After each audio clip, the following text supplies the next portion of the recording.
He can't take us. Here comes the assistant. He has to tell attendant. This superintendent. Corporal and the sergeant. The dentist. The typist. Everybody else is like it.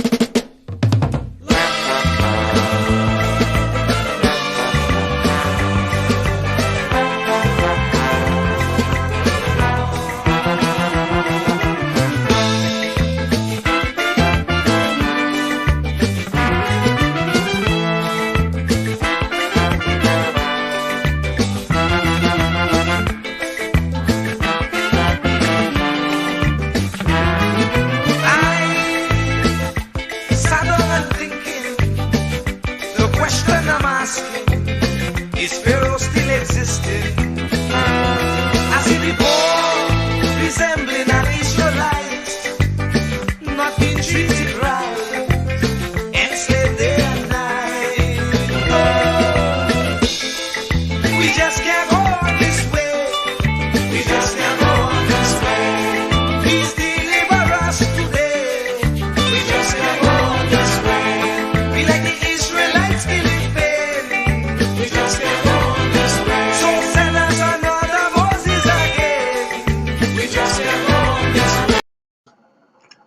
And of course, let me say a special hello to all the WZYE 95.9 FM listeners. Yes. It's in the village with the dark triplets on WZYE 95.9 FM. And of course, people, we come to you every Tuesday, Thursday, and Saturday from 7 to 9 p.m. That's Tuesday, Thursday, and Saturday from 7 to 9 p.m. We had a little late start tonight. You know, you're coming to the studio and you see everything is turned off. You know, I was wondering what happened. And like the storm kind of hit us early here. I said the storm hit us early. I'm sorry about that. I apologize. Welcome. Better watch it. I'm outside kicking up. Better treat me nicely. Yeah. Welcome, Miss Diana, Waveney, Benskin, McDonald, boy. Yep. Better watch it outside. Yeah, boy. I come in here and I say, but what is this? You never fly, boy. I say, what going on here, boy? I say, what kind of thing they are sending this? I don't think was supposed to start tomorrow. Get me mad. I vex right now. Yeah. Tommy, I will be same thing happening by you, you know. Tommy, welcome. Hey, good evening, family. What's going on here in the village this evening? Well, everybody good night, quiet. Tommy. Good night. We quiet. Tommy, Take it easy on us, Tom. Take it easy. Take it easy. Yes, please. I'm begging. Don't hurt us. Don't hurt us. No, all the oppressing my people and tell me, well, don't hurt you. Well, bring it on then. Bring it on. Who can no president? Who can oppress? Yeah. My Trinbagonian women and children. Well, the men, you know, them getting oppressed too. But women and children feeling it the worst. I vex. Yeah, right. Yeah. You see, I can't vex with you. You see, I dispatch a man to go and handle the scene for me. Henri. Yeah. Henri going and do my work. A French man. You dispatching men now, boy? Yeah, boy. You have an air conditioned man. You have a French man. And he's just storm man or what? Yeah. So I dispatch Henri to go and handle my business. Which business? Which one? Henri, that's the name of this man that I sent to go and disrupt things, you know? Oh, Henri. Yeah. All right. Henri. I thought you said Henri, you know, Henri. No, I said Henri. It's French. Henri. It's French, Liborn. Oh, I thought you were saying horn me. Oh Lord, Father God, rest her heart. And I thought you were saying Henri. Did you all do French? Did you all do French in school? No, I never did. Okay, French. Well the H is silent. Ugh. Okay. Everybody used to come to me, Parlez-vous François. But I would have said Henry. It's Henri. Henri. I know that one. Henri. Yeah, I know Henri. that one. Henri, Okay. yeah. Henri. I know Henri. Let me say, Rose was inside tonight at 6:09, and once Rose came in at 6:09, Lana said, "Nah, she can't let that happen." Lana came in at 6:10. You know, so Rose, it's pip. You know, like when you're running a race, and you know you barely win, you say you pip the man. Pip. That's right. Pip. Right? And Nadia says, I don't look so vexed. Nadia, that's when I'm most angry. Hey, Steve Trini Lopez inside, but he say he home. He watching from South Trinidad. Hey, He's home Steve. at last. And Diana, he say he didn't get his cup, eh? Waiting for his cup. You waiting Steve for your Trini cup? Lopez say waiting for his cup. You make him promise you can't fulfill Diana Benskin. Okay. DB, where's that one? All right, when I come to Trinidad, I'll bring the cup personally for you. Autograph. Oh, yeah. You always say, Steve, when she come to Trinidad, she bring an autograph for you. Don't worry yourself. You're in business. Nadia, good night.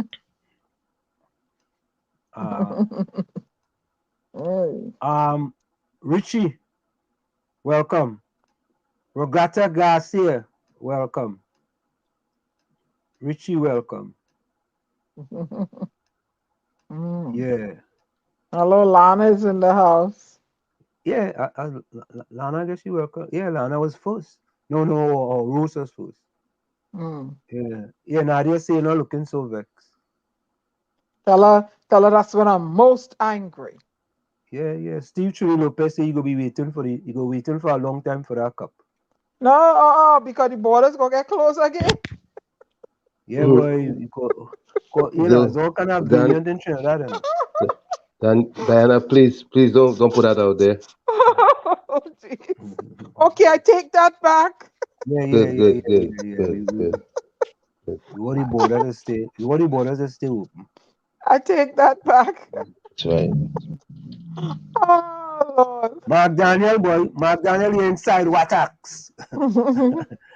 Mark, you inside, boy. You know? Yeah. How is the weather in Tobago, boy? Mark, how is the weather in Tobago? What is the weather like in Tobago? Because it seems like all kind of thing going on. But listen, St. Vincent had some tough weather too, you know, boy. I see a thing there with St. Vincent, but I say, oh, good. I say, Mama, yo. Right? Some flooding on up and down the Caribbean is having bad weather. But think about this, right? All the billions of dollars we spend in Trinidad and Tobago on all kind of building and all kind of thing, right? And we still can't get flooding, right, boy? And we gotta go and spend millions again. I mean, I don't understand that. Yeah, when New York, when the mayor of Port of Spain was there, he said he has to go and dust down some things off the shelf. And what's his name? Albert Montano told us about a study they did back in 1977 or 75. Right? And you know, it's still sitting on the shelf. Wait now, David Carter. Who's David Carter? I think that is a Bajan friend of mine. Are you that David Carter? Identify yourself. Yeah, it's first time David Carter here. Yeah, I think so. David, if this is the first time David Carter, let's say hello to David Carter. David said Diana not looking vexed. She looking sweet in her lipstick. Oh Lord, they're picking on me. They pick on Diana tonight now. Man going all the way to your lips, yes? And he's a white Bajan, you know. Wait now, David. You just like the rest of them, you jumping straight and you going straight, but you didn't waste no time. You going straight to the lips. Lana says what? World War II bridges still standing up till today. We politicians building roads and the bridges. Yeah, building bridges that can't last a month. That's that David Carter, yes. Representing Barbados. Man representing Barbados, boy. Yes, boy. Yeah, boy. You want to say good night to David, boy. Barbados in the house. Watax. Wallace. Yeah, Lord. Hey, you know, we have to try and get, what is his name? Welcome David Carter to the village, y'all. Barbados in the house. Yeah. Welcome, Market vendor. Come on. Yeah. No, he ain't a vendor. market. He ain't a market vendor. David Welcome, market Barbados. vendor? No, he's not the market vendor. Welcome, Barbados, to the house, y'all. Come on, let me see some good nights. David Carter. That name sound like a cricket kind of name, you know. Let me go. Don't let me go and get the 𝗂𝗂𝗧𝗧𝗧, you know. David know about 𝗂𝗂𝗧𝗧𝗧𝗧? Yeah, he know. David, you know about 𝗂𝗂𝗧𝗧𝗧𝗧? No, I don't think you know about no 𝗂𝗂𝗧𝗧𝗧𝗧. Thank you, Nadia. David, you know anything about 𝗂𝗂𝗧𝗧𝗧𝗧? You see, I tell you didn't know. Thank you, Regatta. I tell you didn't Lana. know about 𝗂𝗂𝗧𝗧𝗧𝗧. But we're gonna try and get okay, you like the market vendor. We're gonna try and get the market vendor. David, you have a number for the market vendor. Get it for me now. He married to a Trini. Yeah. Voila! Voila! Voila! What we think? We want to think for you now. We asking you. Not because you are married to a Trini, you know about 𝗂𝗂𝗧𝗧𝗧𝗧𝗧. That people living in certain areas in Trinidad don't know nothing about 𝗂𝗂𝗧𝗧𝗧𝗧𝗧. They don't know what coal pot. They don't know about coal pot and coals, you know. That people know about coals, you know. Oh dear. People grew up in Trinidad don't know nothing about coals, you know. Richie Sutherland, you had some rain, no flooding. Okay. You're alive. Yeah. We here. Yeah, Lana, we're going to try and get market vendor. Yeah, we're going to try and get him. David, help me source market vendor for the program, please. And send his number to me. You call market vendor there for us, man. So you can bring him on our program. I need another lesson in Bajan talk. You need another lesson in Baj. I try a little thing. You know, Trinidad, I try a little thing. You try a little thing. Yeah, you know, I had to try something. Is he not about Bajan? Yeah. No, you're chopping it up. It ain't sounding good. Yeah. We gotta do something. Well, I even educated them about coal pot and cow patties. No, I think it's talking about your wife. Your wife, not me. Yeah, you must know nothing about coal pot. Hey. What's cow patties? What? I never know. I don't know about cow patties. Well, yeah. I think that the thing you make with the cow manure and you burn in the coal pot and make fire and it lasts long. What, Diana, you know thing? Yeah. So you know about that? Well, I learning. Yeah, I think that's what it is. No cow patties. Yeah. All you know about cow patties. When you run out of coals. Yeah, you use the cow manure. I think that's what it is. Yeah, I think that's what it is. It sounds logical.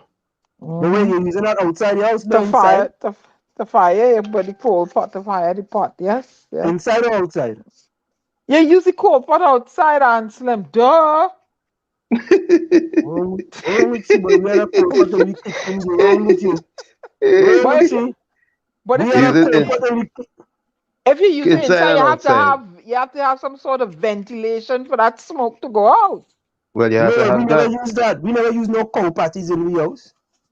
Well, I use coal pot, but I had to use on the. I had a ventilation for the smoke to go out. Maybe that's why we was we had learning problems because we had all our secondhand smoke. Oh Lord! What ventilation you talking about? We saw bricks with holes in it. That is ventilation. That is ventilation we have. The cow patties is not. The cow patties might be for mosquito. I don't know. I don't know what kind of mosquito all they have in Barbados. Mark Daniel said that the cow patties is not for mosquito. Huh? It's not for mosquito. I don't know. No, it's for cooking. In Tobago? It's for fueling the coal pot underneath. The wood. Man, all kind of thing you put on that coal pot when you want that fire, when you want that pot to done stew. Wood? You get no wood, but you're gonna get some branch. But if the wood will burn out quick. Especially if you're cooking a yard fowl. You want to go like Trevor says now? Your Trevor says it will be Trevor says. Oh Lord. Trevor says you eat a yard full. You already know everything, you know. Oh, then you say you know plenty thing. You eat yard full. Hello. Let me put it on the table here. Every Saturday, I had to kill 2 yard fowl and 2 duck and season them. Okay, Ooh. I didn't know nothing about no hilo and no massy, and I had to kill them, dip the tail in the boiling water, by the water boiling in the yard on the wood fire, clean them, pluck them, got them, season them. Yeah, me here. Yeah. That was Sunday meal. Yard fowl and duck. And you know what I used to do? Yeah, the duck that picked me the whole week, guess who throat game bus Saturday? You couldn't wait. and the cock on the head, well, I try not to kill the cock too, okay? Need to, yeah, the one that picked me the whole week. And I used to kill cock too? I mean, I busted throat Saturday now. You picked me whole week, yeah. Whoa. Dana, you was an easy girl. Dana had a air conditioned man. She used to kill cock. Hey, yard fowl. She's in yard fowl. Oh, hey, get it straight. Dana, it wasn't easy in your days, girl. You ain't know about them thing? Yard fowl. Yeah, boy, what? Yeah, Curtis Manchester shot, boy. Schumacher inside. Tommy Mohammed, where you joining us from? Hey, look. Mark Daniel asks if you don't know about them thing. I used to bust the chicken buster, the one that, yeah. I mark him, I would catch him, I would tie a piece of string around his foot. I say, yeah, you Saturday, it's me and you. No, we had no God, look, David Carter, you was right, boy. He said, Diana, it went to catch your cock coming, boy. What David Carter say? What he said? Oh, Lord.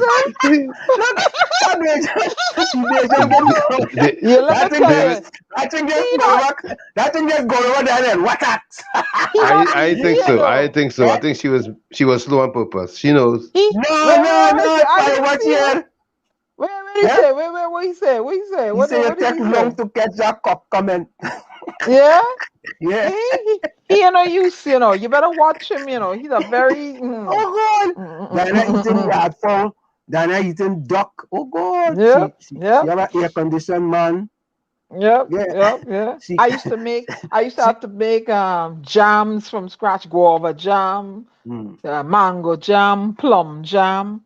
Yeah, all them kind of thing I know how to make, girl. Yeah, even Richie say he caught it. She caught it. Yeah.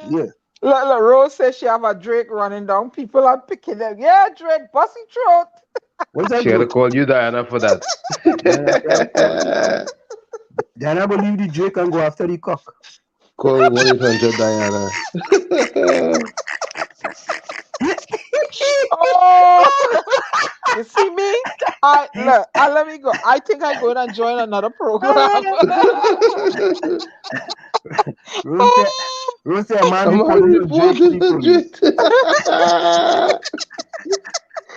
that's a Francis Drake. Yeah, so Walter Alliance to Francis Drake, man. The Phantom inside. Oh, Lord. Gary. Good night, Phantom. Good night. Gary, you know? Oh. Yeah, hello? Phantom? Gary, you ever kill cock back in the day? What's that? Yeah, you never kill a cock? Yard fowl and hen. Oh, yeah. Okay. We had one that was so powerful, we had to hit him with a sledgehammer to stop him, yes? Oh, he was so big. Yeah. He was the man in the yard.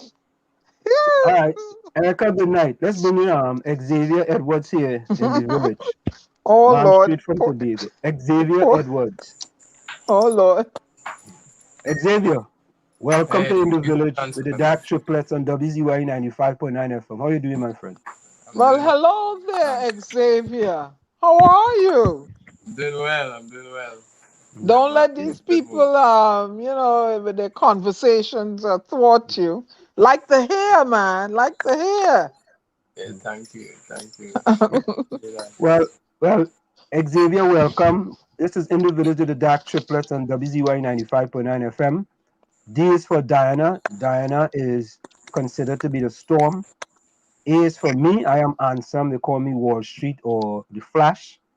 G is All right. Gary. Gary is considered the Phantom. And we have a fourth individual who is Tommy. We in the village call him the outside child, but the ladies in the chat call him the love child. So, you know. Welcome, Xavier. Oh, how is it? Xavier? Xavier, I say Xavier. Ah, Xavier. and, that's what we used to say.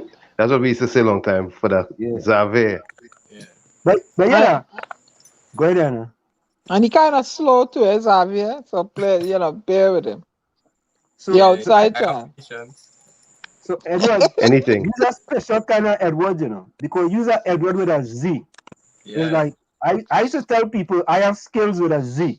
I have skills, Mm-mm. you know. So if you have Edward with a Z, that is a special kind of Edward. But Correct. so, You're so, right. so, so how do you pronounce it? Xavier Edwards starts with an X, ends with a Z. Yeah, Oh, Papa. Papayo. Yeah. I like that too bad, man. X and N with a Z, but Yeah. you know. So wait now, it was always Edwards, or you changed that at some point in time? It was divine inspiration to change it, so I listen and change it. So I get to So keep the sonic,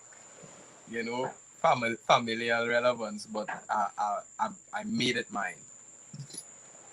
okay. And what part of Tobago are you joining us from? Currently, I'm in Charlottesville. Currently Wow. I'm on the beachfront in Charlottesville. I'm up here for a few days, celebrating my partner's birthday in 2 days. So we were out on a mini vacation, you know. Okay. So And what is the name of the place? What is the name of this place?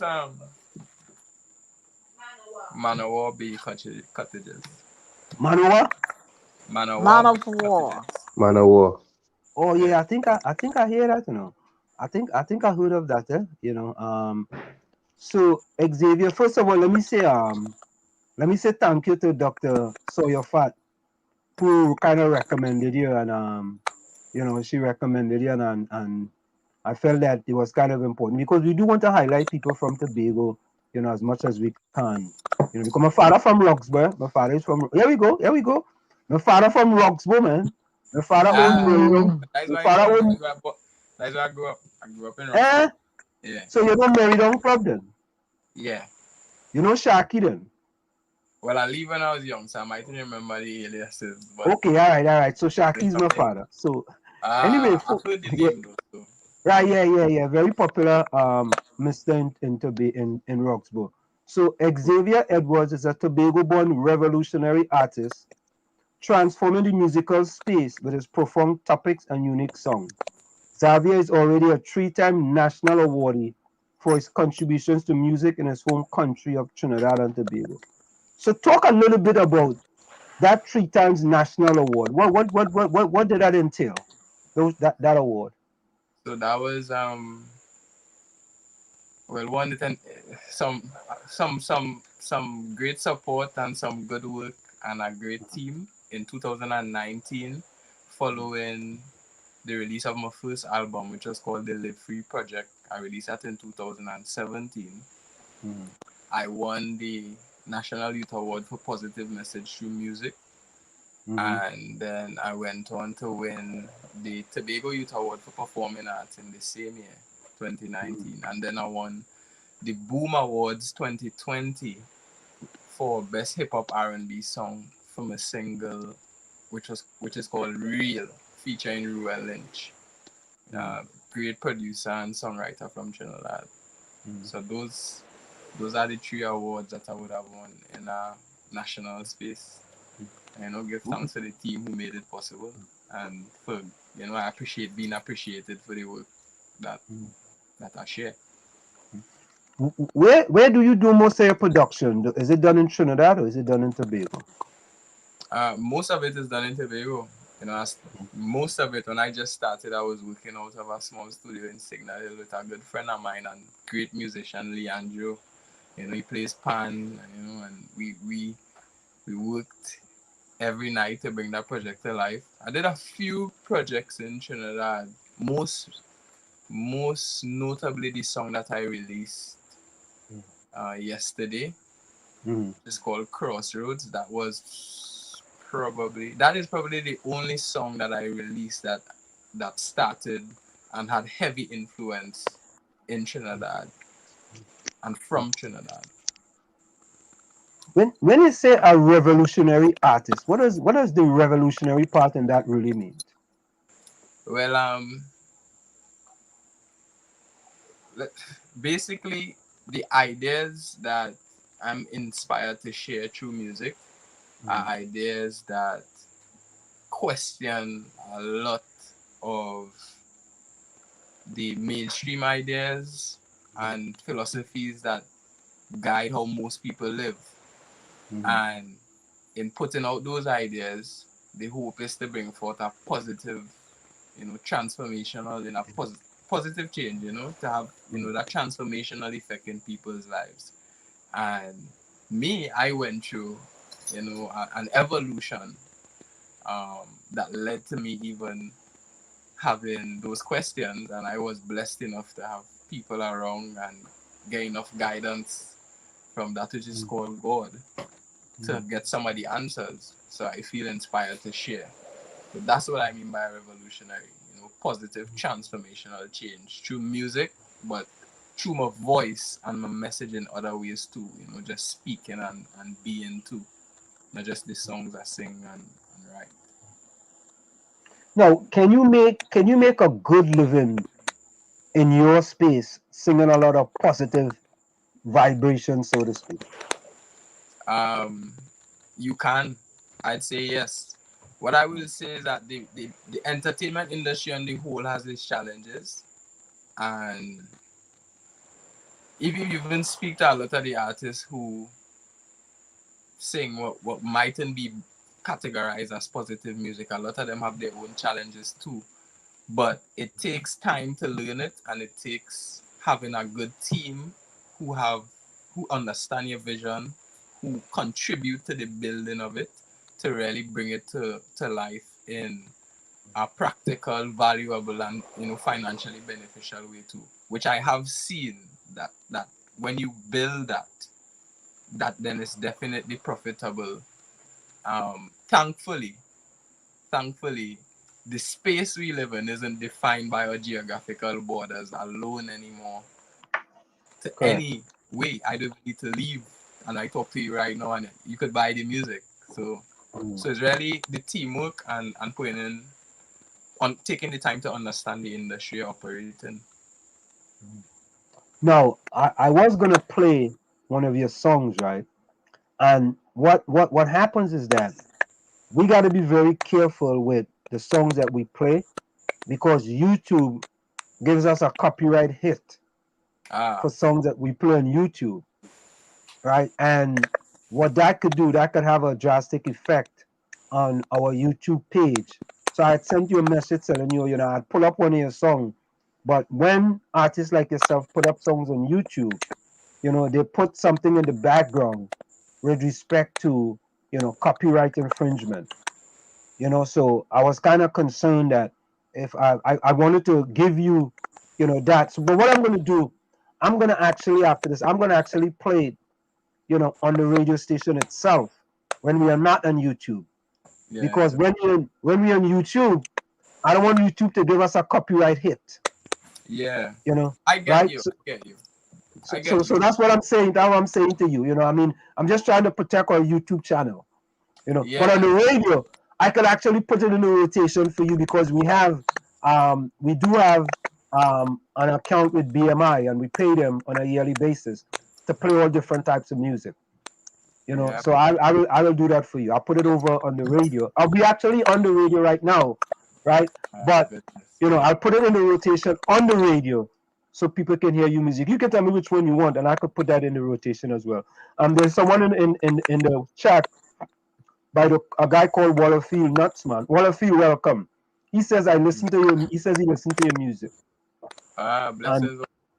yeah, my dog. We want to say welcome to you as well. Erica John, welcome as well. Vonnie Roberts, welcome to you as well. Right?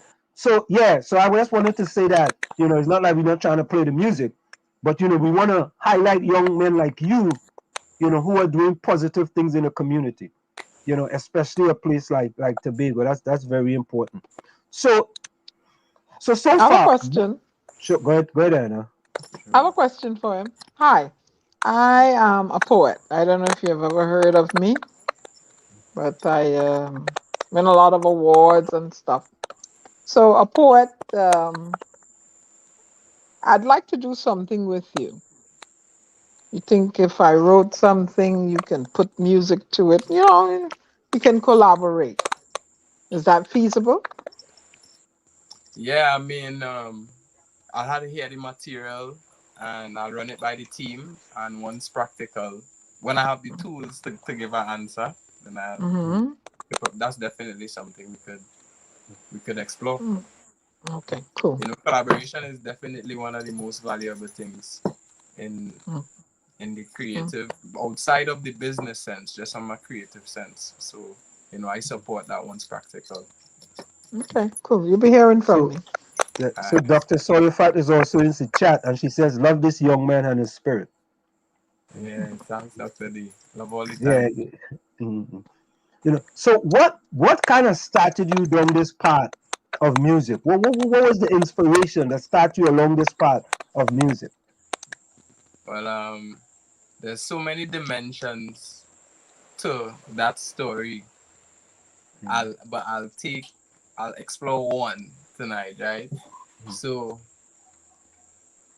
my mom, interestingly enough, right, was running for elections in 2015.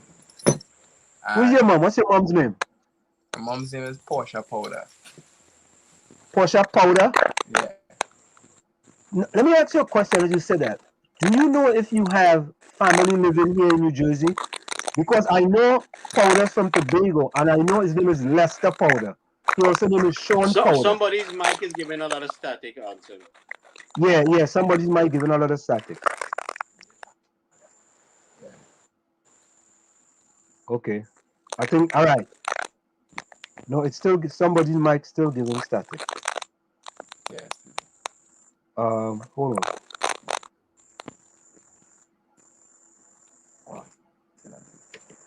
Okay. That went away. Okay.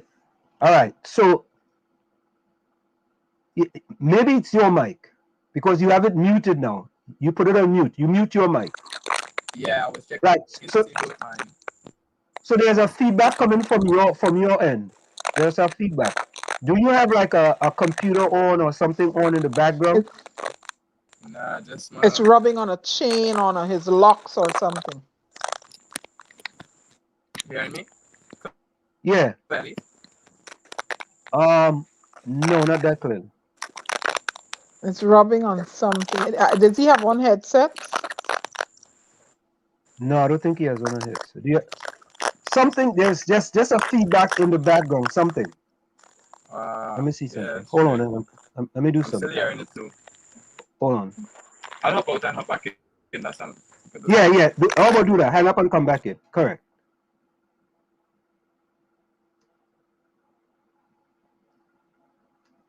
Of course, folks, it's in the village to the Dark Triplets on WZYE 95.9 FM. 𝗪𝗧𝗻𝗁, let me say welcome to you as well.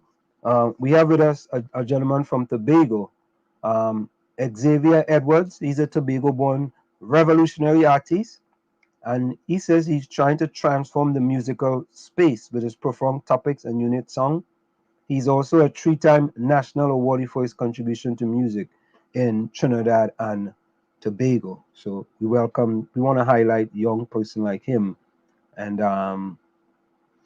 So Especially a person like him, because we got too many people saying, shoot them up and bitch and hoe and all this kind of all nasty language. And this guy's coming if he has something positive. So this is the kind of people you want to promote and support. yeah, let's bring him back in. Too much of gangster music out there. Okay, we have you back.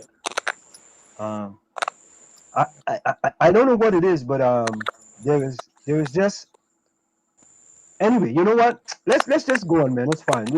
Let's just deal with it. Let's just deal with it. It's all right. Yeah, It's it's okay.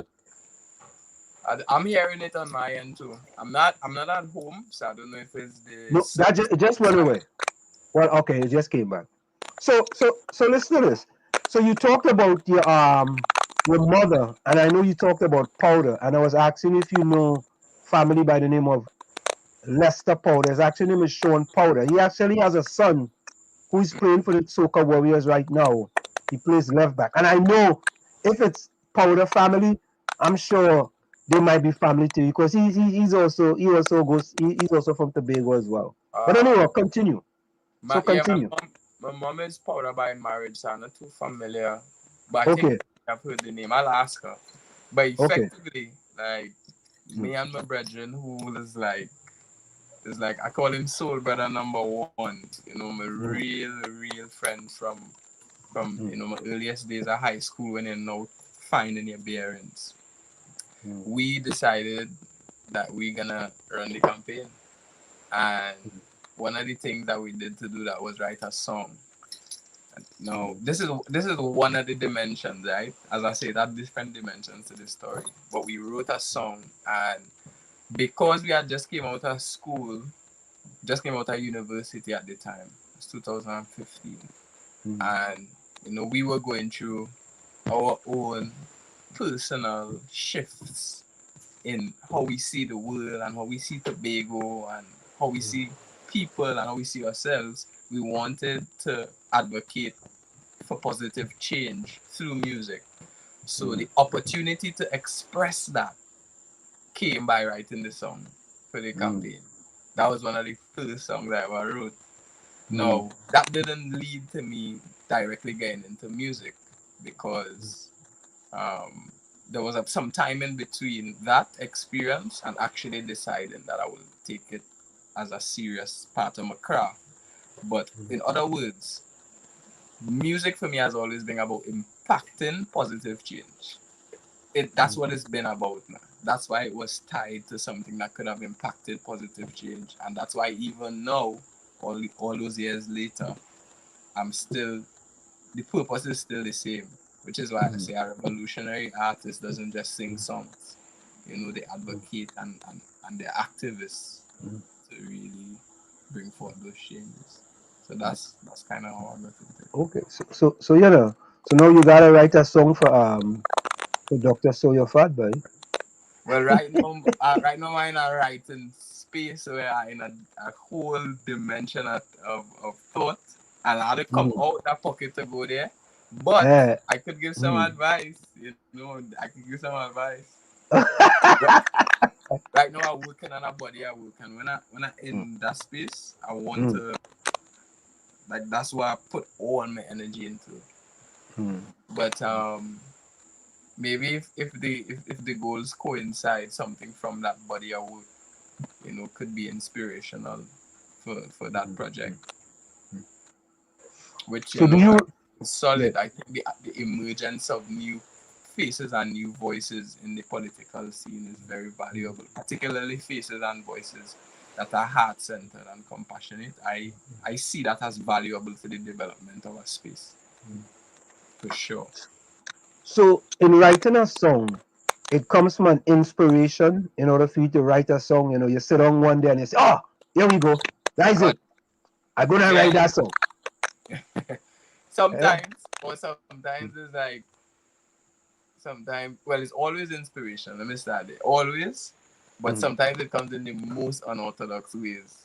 It might be a bouncer too, and they say, "Oh God, boy," and then that might give you the percussion rhythm, and it could start from there. It might be a hearing, just like how the ocean. I don't know if you can hear it on your end. but the ocean is so loud where I'm at right now. That is Mm. inspiration too. I might Okay. put that on the melody, and that creates a mood, and then the songwriting will come from that mood. Mm. For sure. No, now in your family, do you have brothers and sisters? Are they into music, or you are the only one in your family into music? It's like me in my family. I'm the only one does track and field. People always ask me, well, what do your son and your daughter do? Do they run? I say, yeah, they run. They just run their mouth. That's all they do. This, you know. I only kind of run there. Right, bro. I'm the only, I'm the only one in the family. But I guess they take inspiration of me. They like to go to the gym and so on. Any of your family following in your footsteps? Well, I'm actually like, I'm in their part. I'm like third generation musician. My grandfather was a master musician. My father also plays piano and sings and stuff. I'm just expressing it in a totally different way, but I definitely give credit to that development. My grandfather, as I said, a master pianist and Mm. musician. So he used to be the choir master at St. Andrew's Anglican Church. He transitioned last year. Okay. His name is Xavier Edwards, and I Mm. definitely have to give him credence for giving me a foundation in music, even though I never learned with him.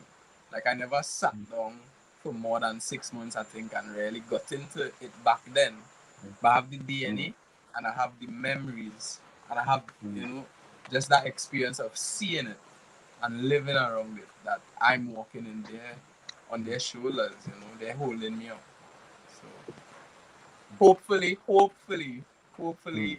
like the younger generation after me will continue and realize, like so many people who think about music, realize that there's so many different ways to do it, not just classical or not just how we contextualize formally learning, but to make it yours. Mm. What? What? Can I? What? Go ahead, Tyler. Yeah, kind of like myself. Um, would you agree or disagree with me? Say, a song can come from a poem. Oh, for sure. Poetry is song without lyrics, without melody. Yo, for sure. I agree 100%. It's funny because so many people call me a spoken word artist and a poet, right? No, Mhm. I can't blame anybody because I actually used to say, I actually used to identify as a poet, right? And I still do to a degree. I also identify as a time traveler, but that's for another conversation. Um, but definitely, poetry, is nothing more than, or nothing less than a song without that melody. It has the rhythm, it has the bounce, it has the topics, it has the feeling. So I agree. I agree with that. Because, like myself, one word would trigger me to write the whole poem. One, Yeah. a smell, a sound, a feeling, and I have won several awards on my poetry and fellowships and stuff. So something triggers me, and then I take my pen up, and I won't stop until I am satisfied with the piece of work. I am sometimes militant in the pieces I produce. Yeah. I might be soft in the pieces I produce. But I know what it is I want to say. I do. I sometimes do prose. I may do narrative, lyrical, haiku. It depends on where I want to go. But sometimes I tend to stay in the realm of lyrical because of the where I grew up, the calypso, it's in there. That rhyming thing, it's there. But I rhyme with a bit of prose. I don't say what I want to say, you know? So that's why I want to collaborate with you. And what do you write songs on anything, or do you stay within a certain genre? Well, when I just started, I'd always write about this. I will continue to write about contextualize the first body of 𝗪𝗂𝗀𝗪, I would contextualize it as a conversation between me and God. Every single song, I talk in myself, and I get back an answer from a higher version of myself and a higher power, and that is just a discourse, right? So, at the point in my life when I was working on that, it was all about understanding the nature of the mind, and that is multidimensional in itself. So every single conversation was about that. It might be simple, it might be about love, some people might think it might be about a girl, but it was always about understanding the nature of the mind, my own mind, and to help me build a worldview, and to help empower people with tools to do that. Now I started to make songs a little more fun. I'm more open to that, but music to me was it was a tool to heal and to really understand. Yes. Now as I get comfortable, I could deal with the fun parts. And not that part wasn't funny, but make it intentionally fun. Intentionally.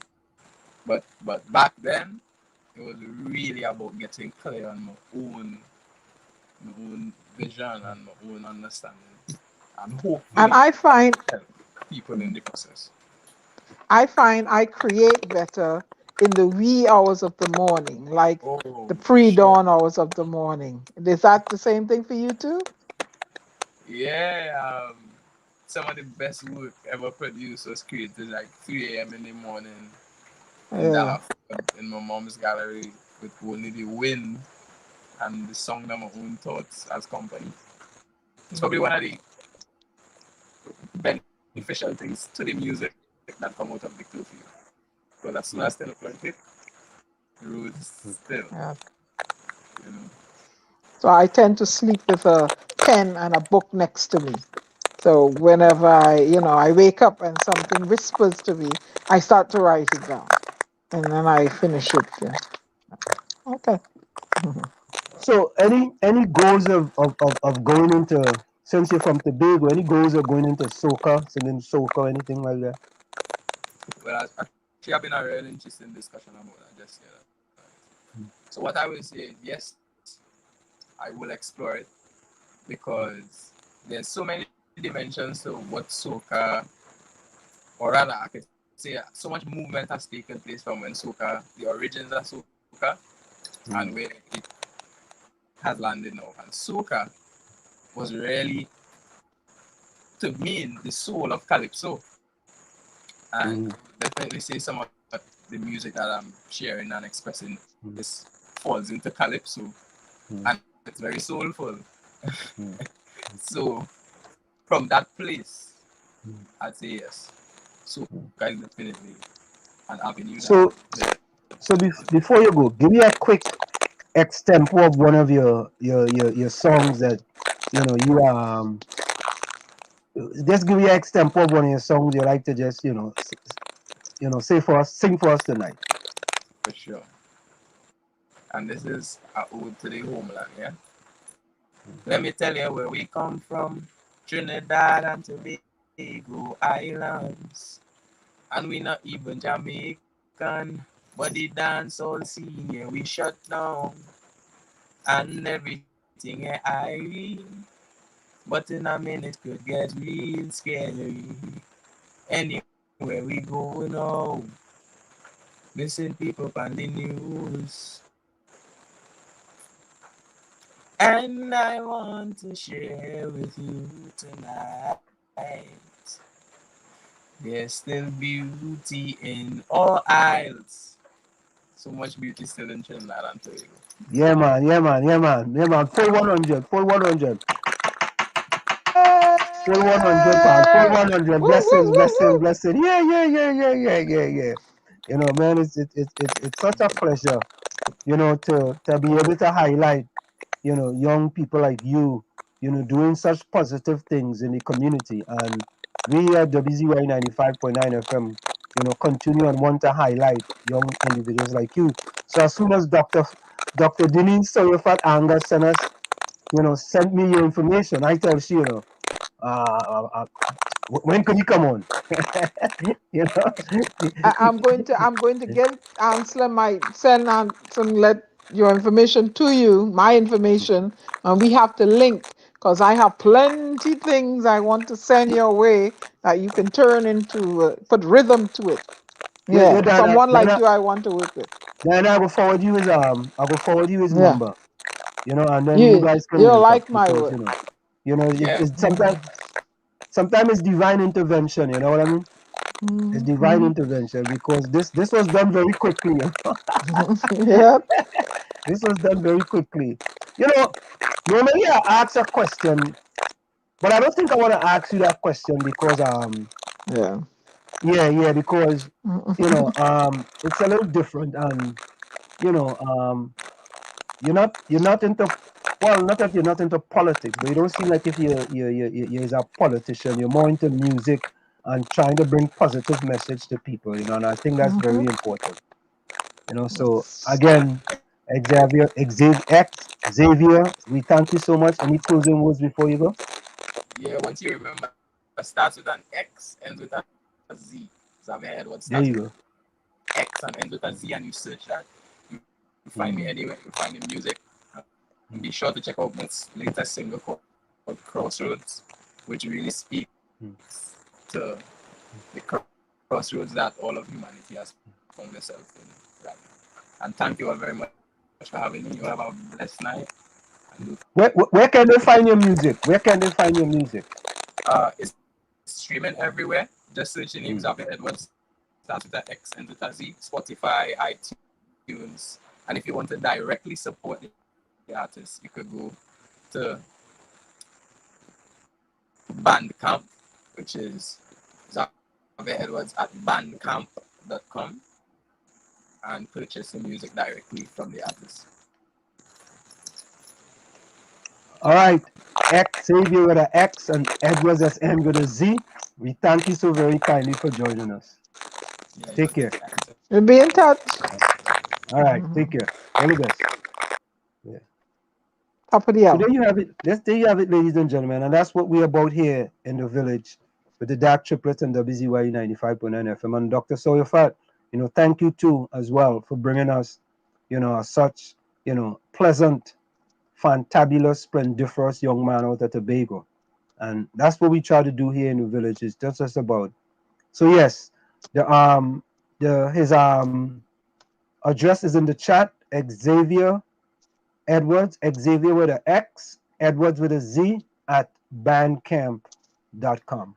So thank you so very kindly, Dr. Sawyer Angus. We're gonna go for a quick station identification, and when we come back, we should have our other guests. Gary, you lining up the other people?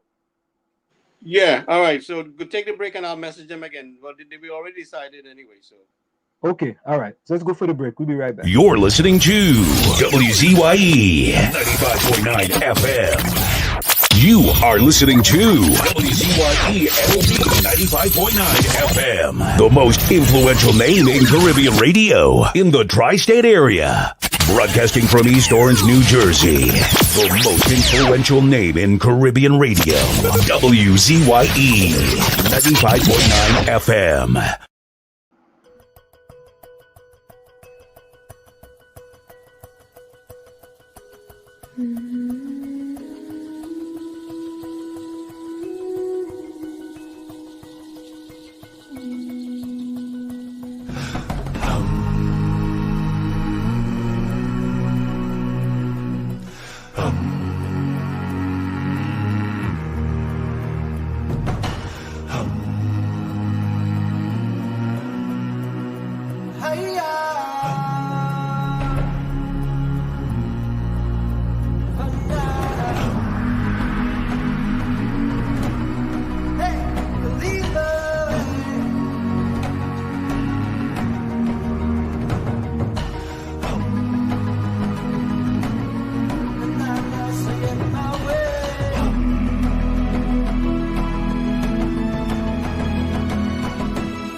And of course, we are back with you. It's in the village with the Dark Triplets on WZYE 95.9 FM.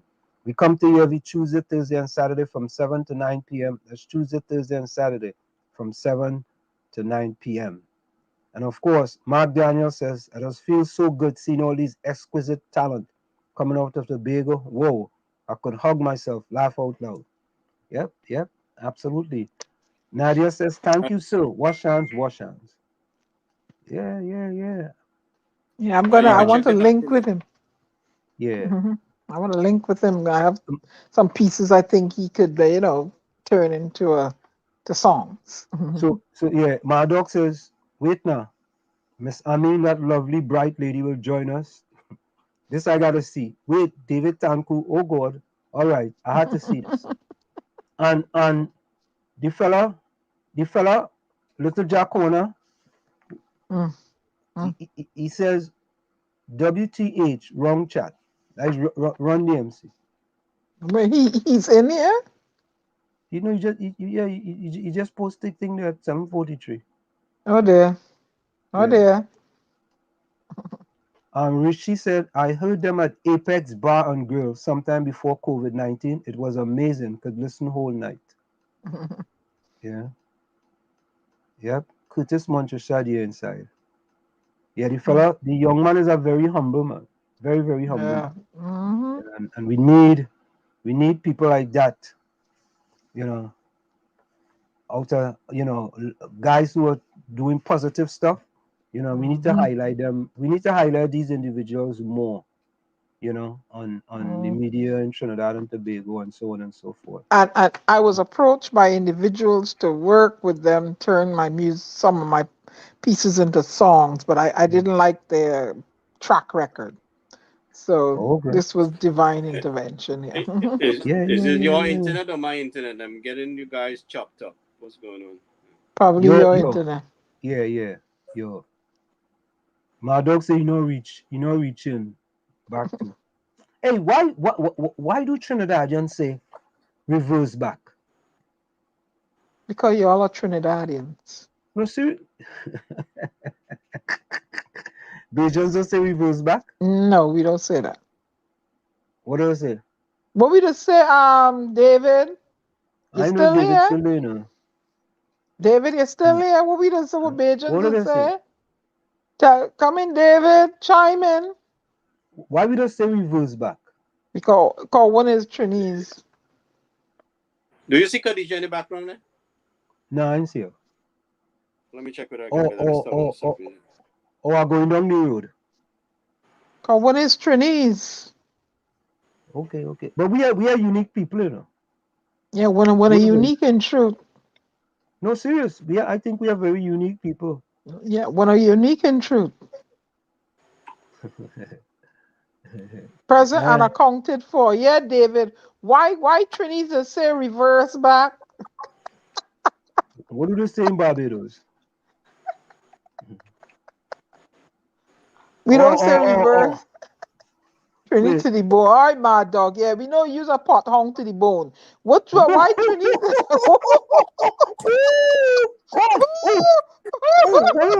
Oh Lord, my dog. Oh my God. Oh, okay. What? Diana. Oh, my dog, you'll put up a pouting face in a minute. My dog, boy. What's present and accounted for? Well, oh Lord. Oh God. Wait. Present and accounted for.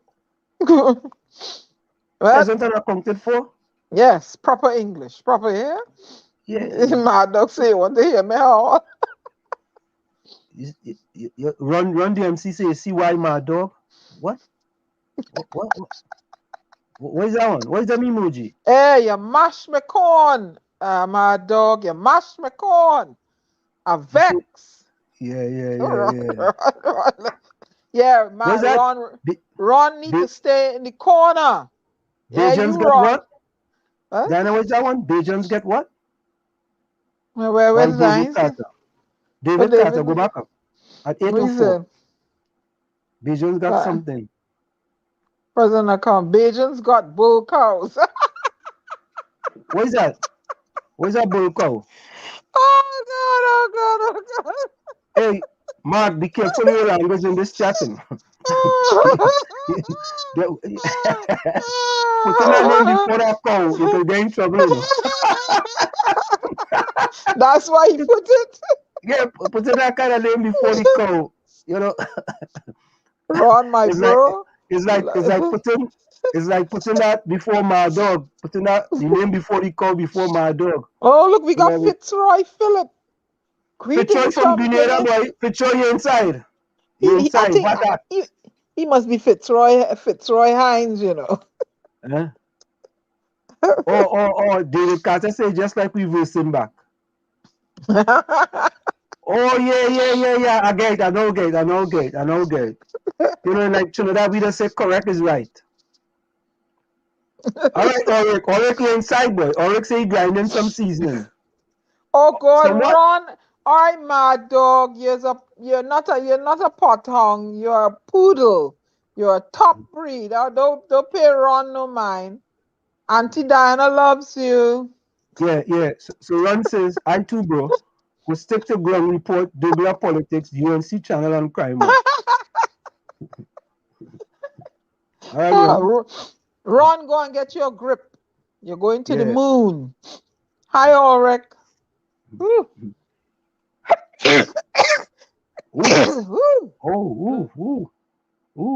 Ooh.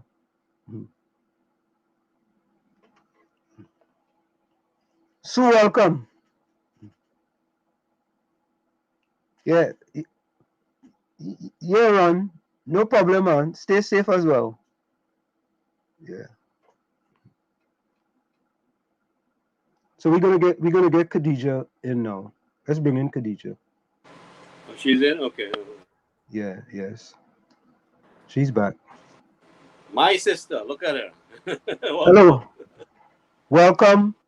Is it Mrs. or Miss? Is it Mrs. or Mrs.? It's Miss Khadjiah Ameen. Welcome, Miss Khadjiah Ameen. It's In the Village with the Dark Triplets on WZYE 95.9 FM. We have with us, when we say Dark Triplets, the D is Diana. Diana is considered to be the Storm. A is myself, Anselm. They call me Wall Street or the Flash. And G is Gary, and he's called the Phantom. We also have a fourth young man by the name of Tommy. He's normally called the Outside Child, but the ladies in the chat call him the Love Child. So we want to welcome you to In the Village with the Dark Triplets on WZYE 95.9 I want to FM. thank you guys. I want to thank you guys so much for having me. Gary is very popular in the social media in Trinidad and Tobago as an activist and as a person who is outspoken for the right thing. So it's really my pleasure to join you guys this evening. Deeply appreciated, sister. Thank you so much. Can I intervene here just a moment? Miss MP Ameen, my name, Diana Benskin. Have you not come across me also? Well, I do not want, I hope I didn't offend anyone else by pointing out Gary. But recently when we had all these issues with people, citizens of Trinidad and Tobago not being able to travel, you know, Gary was part of organizing flights and getting people permission and so on. And I think because of that, so many people know him.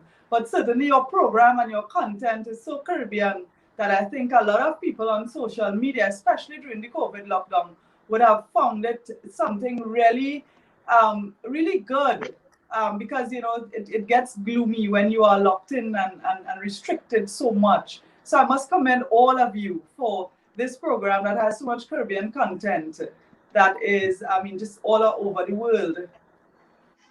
Okay. No, I was referring especially to a case of a young lady that I brought to your attention on Streatham Lodge Road in St. Yes. I want to thank you for your WhatsApp message.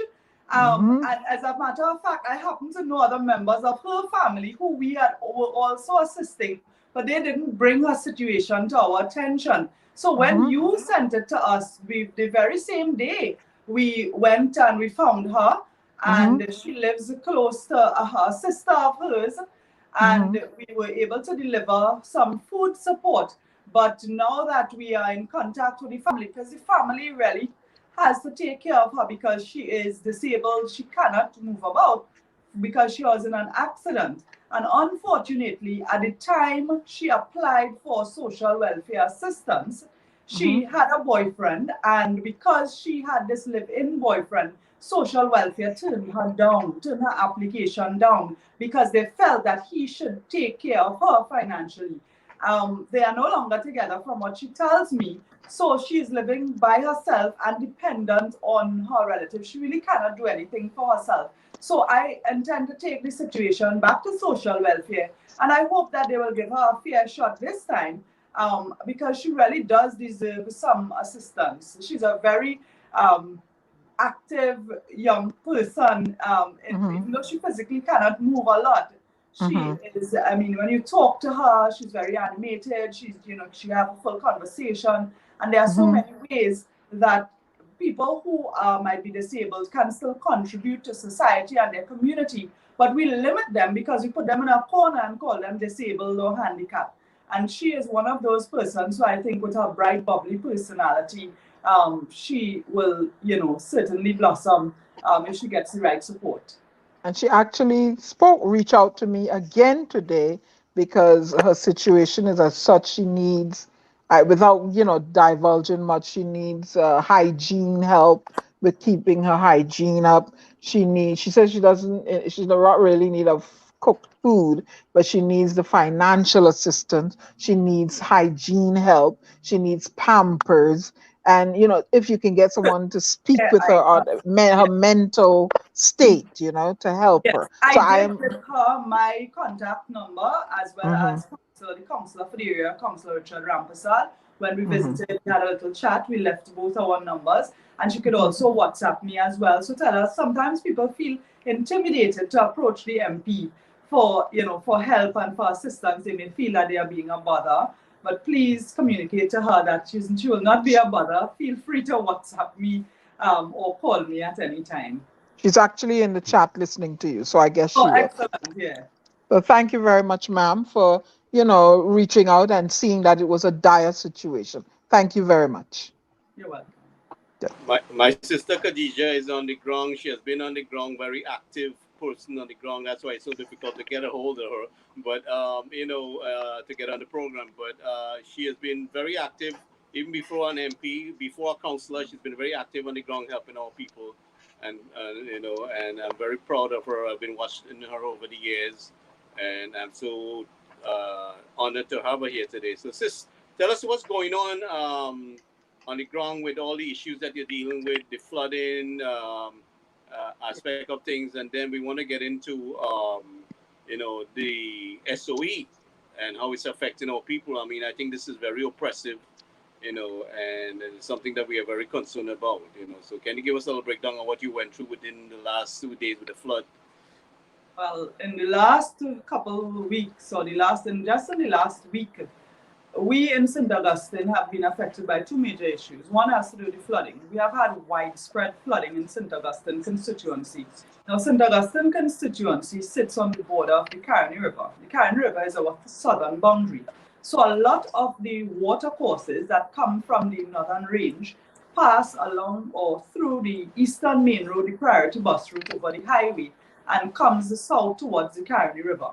Because over the years there have been no catchment ponds, for instance, being developed, and no real water management systems, what we have to rely on are banks and floodgates and so on, and pumps. So in some areas it has been done effectively, where the banks are properly maintained so that water doesn't come into the village. The rainwater from the village, there's a floodgate at the bank so that water doesn't run back into the village when the big water course is full.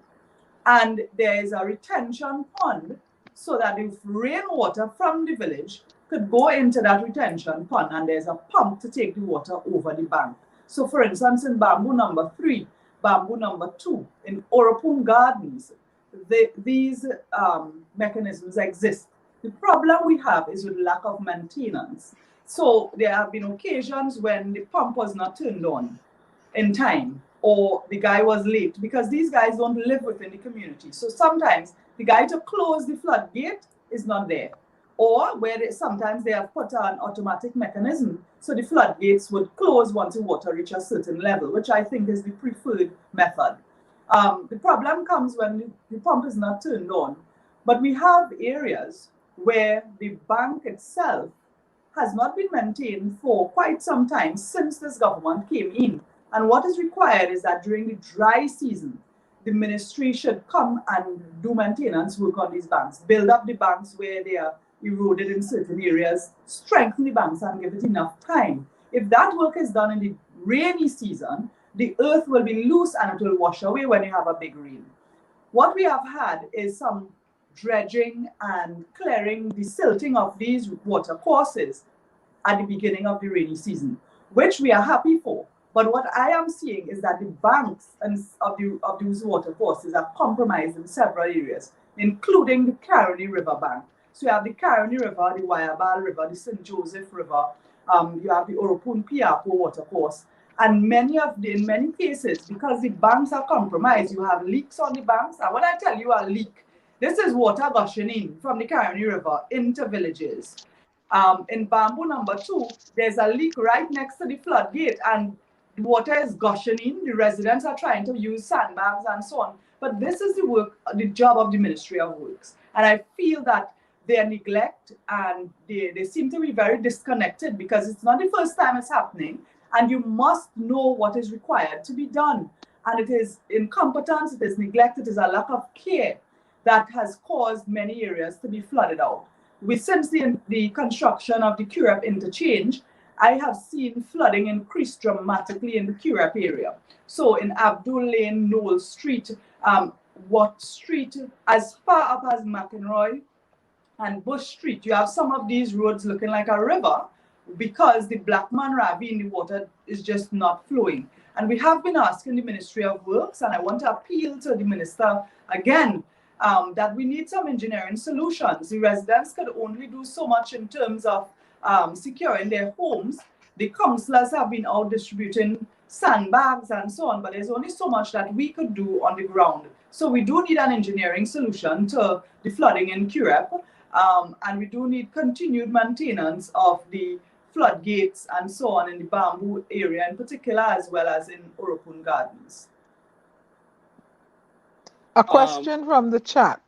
Was any pumps rendered by the corporation or the ODPM to help the flooded victims get rid of the water in their homes?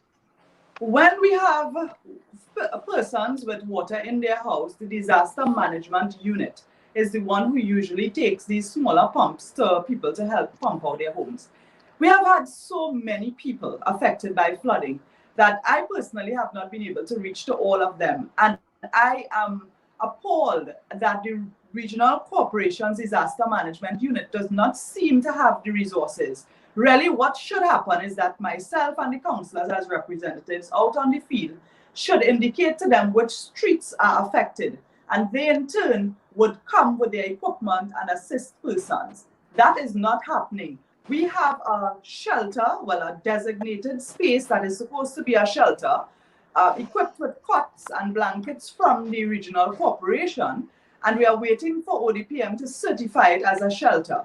And there's no food, there's no amenities for families, and we did have people who wanted to be evacuated. We did let 2 families stay in the space, but they were only able to sleep on the cots. We were not able to provide hot meals and so on, because the ODPM and the disaster management unit, I don't know what's going on with them, but clearly it's not working. They seem to be under-resourced. There's no clear direction, and that is something that the minister is responsible for. The Minister of Local Government is responsible for the disaster management units in the regional corporations, and I think I could speak from the response that they really do need more resources and more support. And the ODPM falls under Ministry of National Security. I have not really seen them being active in the areas that were affected. I know that there were many areas that were worse off than St. Augustine. I don't know if they were channeled there instead of St. Augustine, but then that tells us that they do not have the resources to really reach to all citizens if there is a disaster like we have now. You might recollect that I've been, for a couple of years, I've been trying to get this disaster management preparation program on the ground in TNT, and there was a few Facebook posts, and MP Christine Hussein came and met with the team that I organized. I was willing to come and help to do the training and different things and help us with a lot of stuff, and the government never showed any interest up to this point. That wasn't Captain Witt was there. Now, what I have noticed is that no matter how much you push, they're not showing any interest at all. You know, you're getting them help free and they're not accepting it. You know, so there's some kind of politics there, because Kazim Hussein put me in touch with a gentleman who is in charge of the disaster management. I think Mr. Reddy or something like that. I can't remember his name now. But, you know, all the emails to him and all the information I sent him, I guess he must have taken the information or not done anything with it. He has not gotten back in touch with me. We had the ODPM sadly seems to be very disconnected. For instance, when we were in government, when Kamla Prasad Bisesa was Prime Minister, I was chairman of 𝗃𝗃𝗃𝗃𝗃 Corporation, and Dr. Stephen Ramroop was chair of the ODPM at that time, or CEO of the ODPM.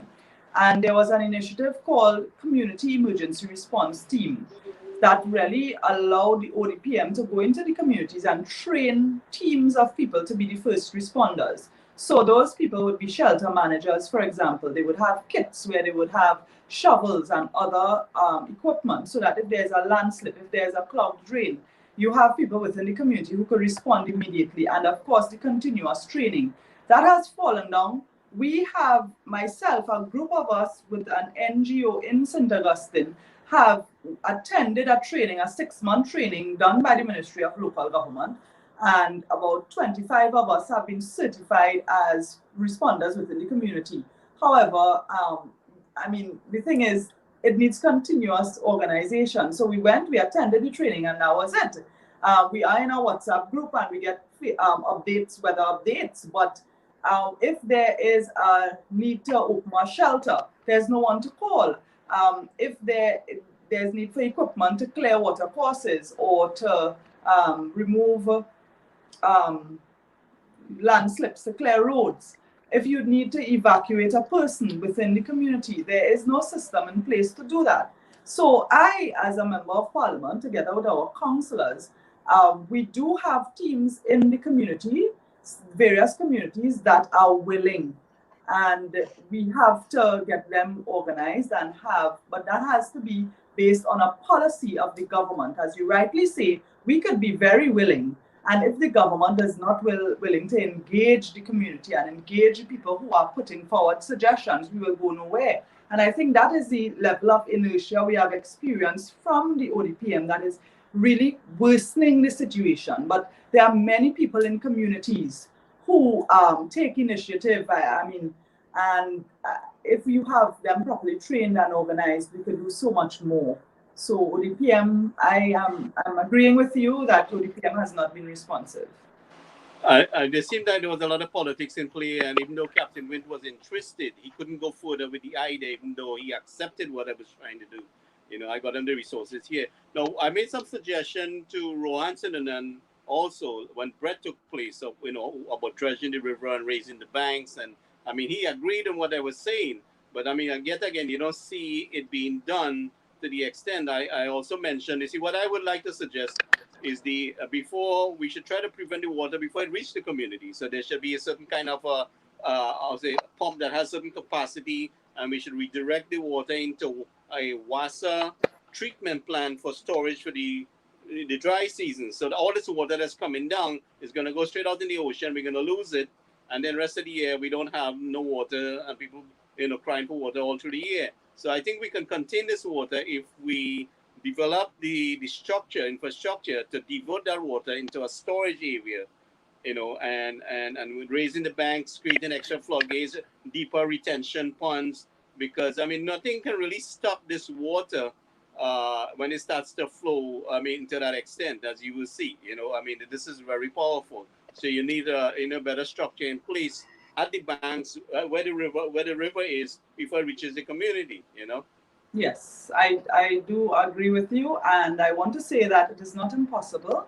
When we were in government as chairman of Tunapuna Corporation, there was a lot of collaboration between the regional corporations, the Ministry of Local Government and the Ministry of Works.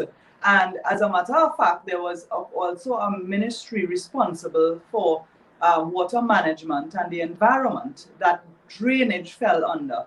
And water management doesn't, it has to do with drainage, yes, but it also has to do with water conservation. And if you have retention areas, you even on the hills, so that the water doesn't come gushing down, as you rightly say, it's wasted. And in the dry season, we have so many people who don't have water in their taps.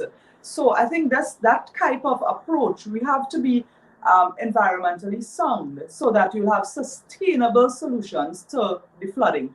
I know that it is possible because I always use the example, the Trinity Mall used to flood when I was chairman of Tunapuna Corporation. And together with the Ministry of Works, the drains south of the Churchill-Roosevelt Highway that fell in the abandoned Caroni lands had not been maintained for many years.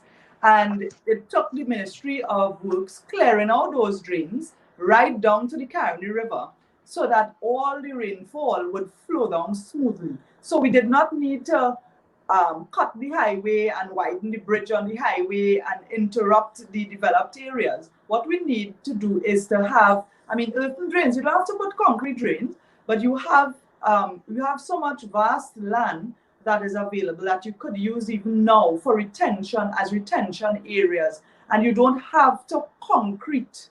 You don't have to concrete everything. We can have areas that are more environmentally friendly and so on. But the bottom line is that it takes political will.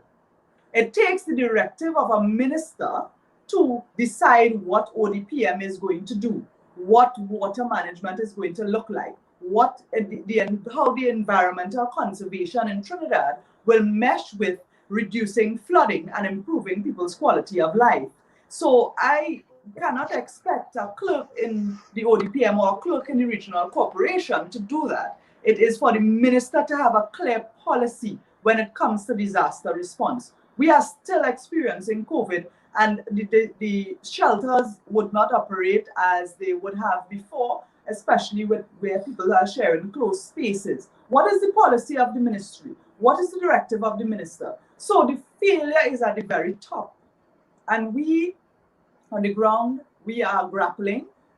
We have our councillors and MPs, and we are begging for resources, begging for the ministers to come and implement simple things. But the lack of political will from this government is really hurting people. And the millions of dollars that the ministry gets and doesn't spend or spends badly, when you compare that and add up the money the losses that people experience, the damage to their homes when they lost everything, when they have to repair their houses, businesses who lost goods, when you talk about farmers, agriculture, food crop as well as animal farmers, when they lost crops and the indirect cost of increased food stuff in the markets, it means that citizens in Trinidad and Tobago are sharing the cost of the government's failure. And that to me is atrocious. The government is supposed to be there to protect the citizens, and the protection from flooding is just not there.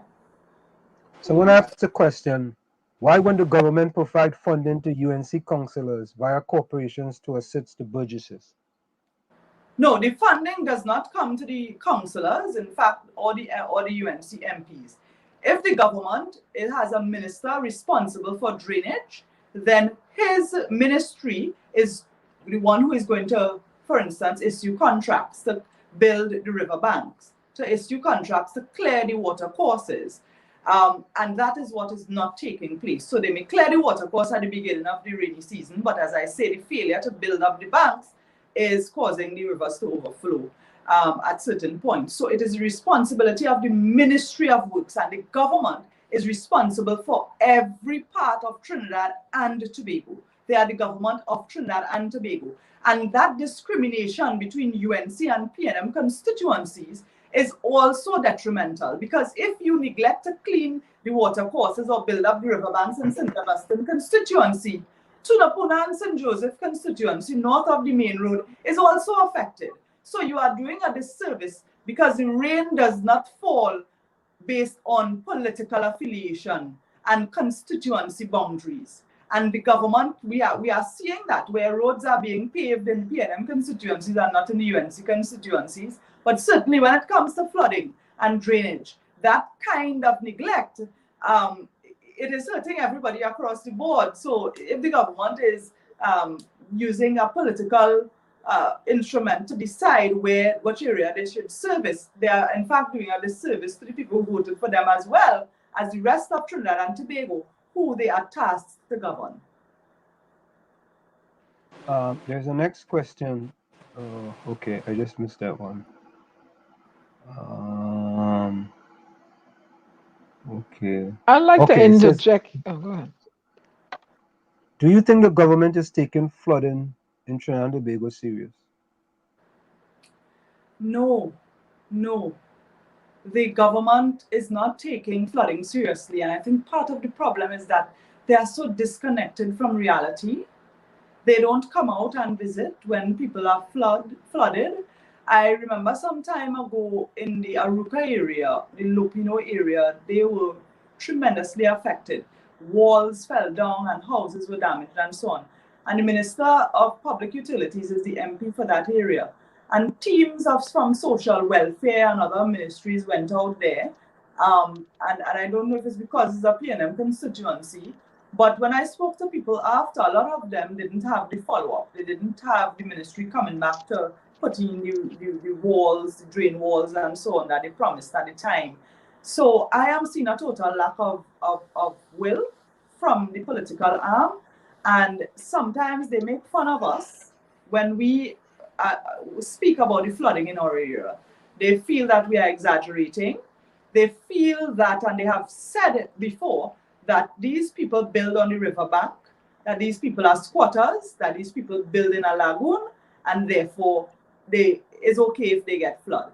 But really, if you come and you see the areas where people who have approvals, all their building approvals and so on, being affected. So that is not the case. When Port of Spain floods, when Woodbrook and Diego Martin and so on are flooded, did they build in the lagoon? They didn't. So that type of discrimination and that type of dismissive behavior is very prevalent. I have seen it. I have heard utterances from PNM officials at regional corporation level as well as at ministerial level.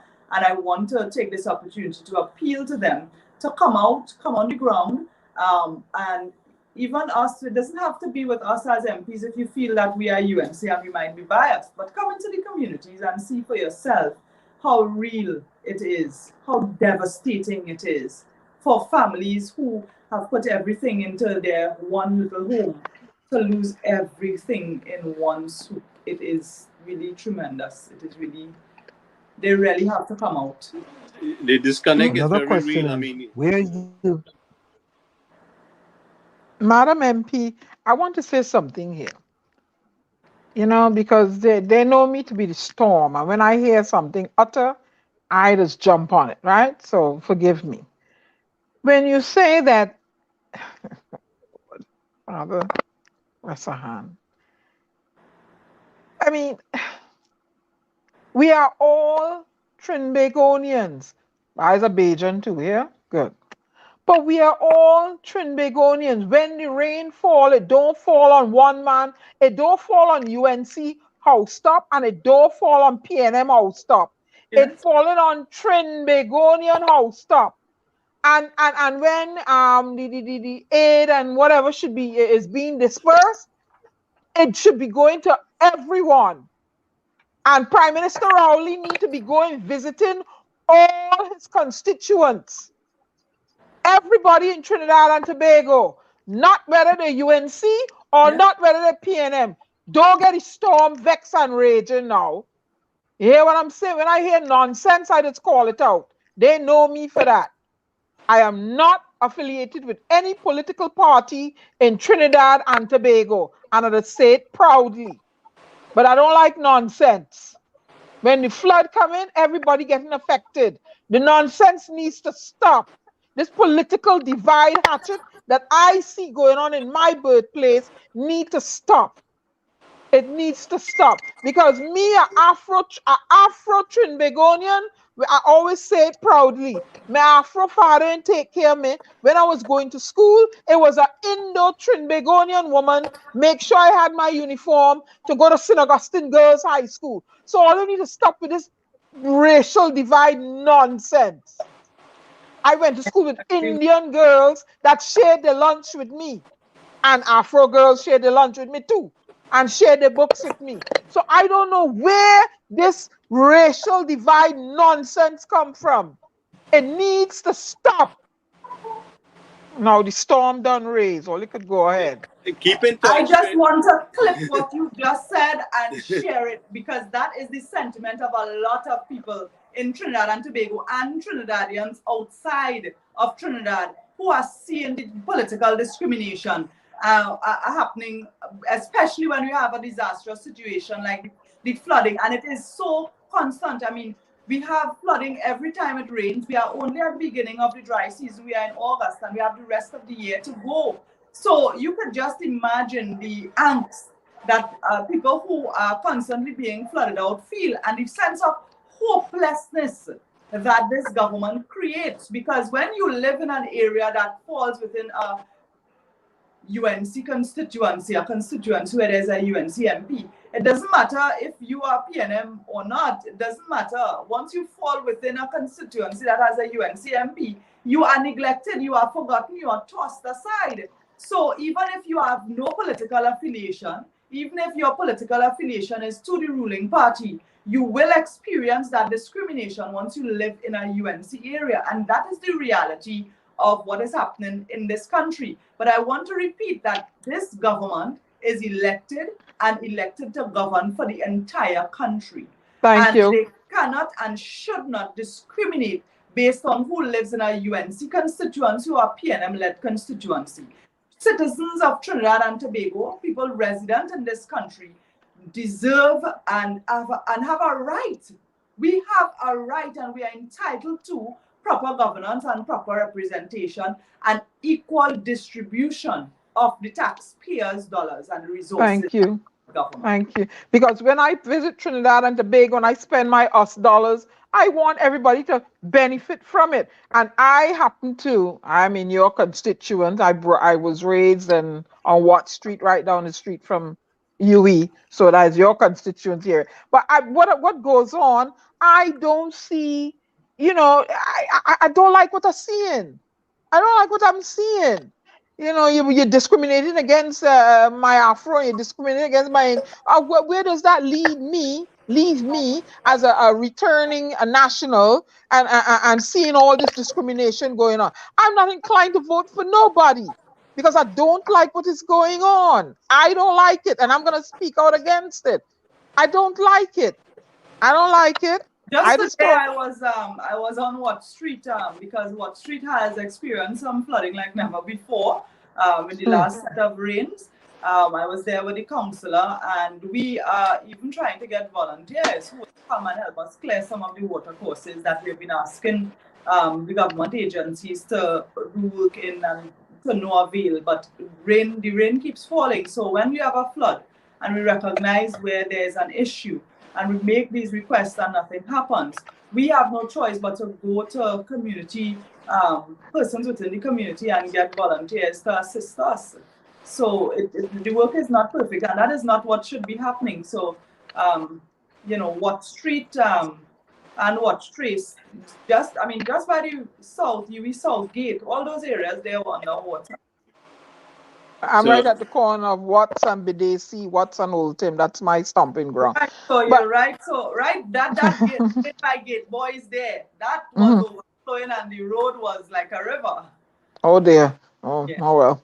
You know, so it needs Trinidad and Tobago. Dr. Rowley, and I watch what goes on in that parliament. Whenever UNC tries to get up and make a motion or, you know, voice a concern, they're shut down by the speaker. you know, you're out of order. How are you out of order? Asking if a system to track the people who are injected with the vaccine, a tracking system to you follow the reaction to the vaccine is implemented is out of order. How is that out of order? I want to know up to now.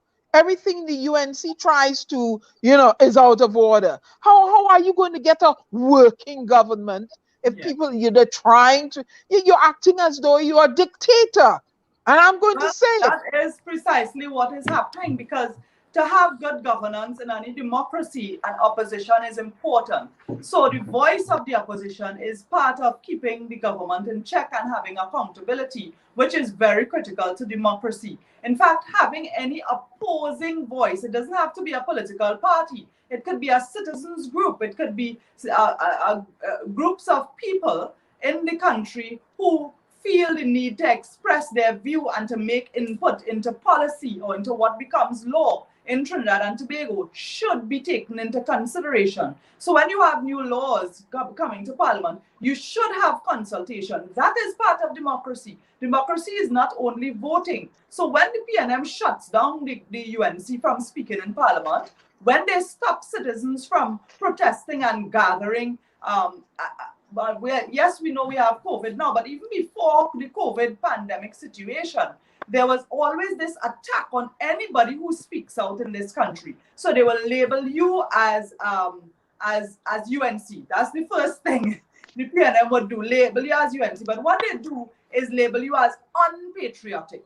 And as a matter of fact, stating an opposing view is a part of being patriotic and contributing to your country. So the PNM often attacks anybody who has a different view to them, including the UNC, but not limited to the UNC. So people who are well-renowned and well-researched and well-respected in their field, they find it difficult to speak out. Even when they realize the government is wrong, they find it difficult to speak out. And this, to me, is killing and hurting our democracy.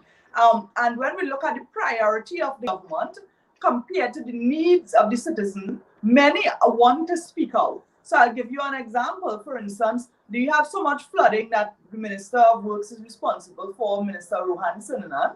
But this week, he signed off on an order to have no parking in an area where they have some vendors by the Caroni roundabout.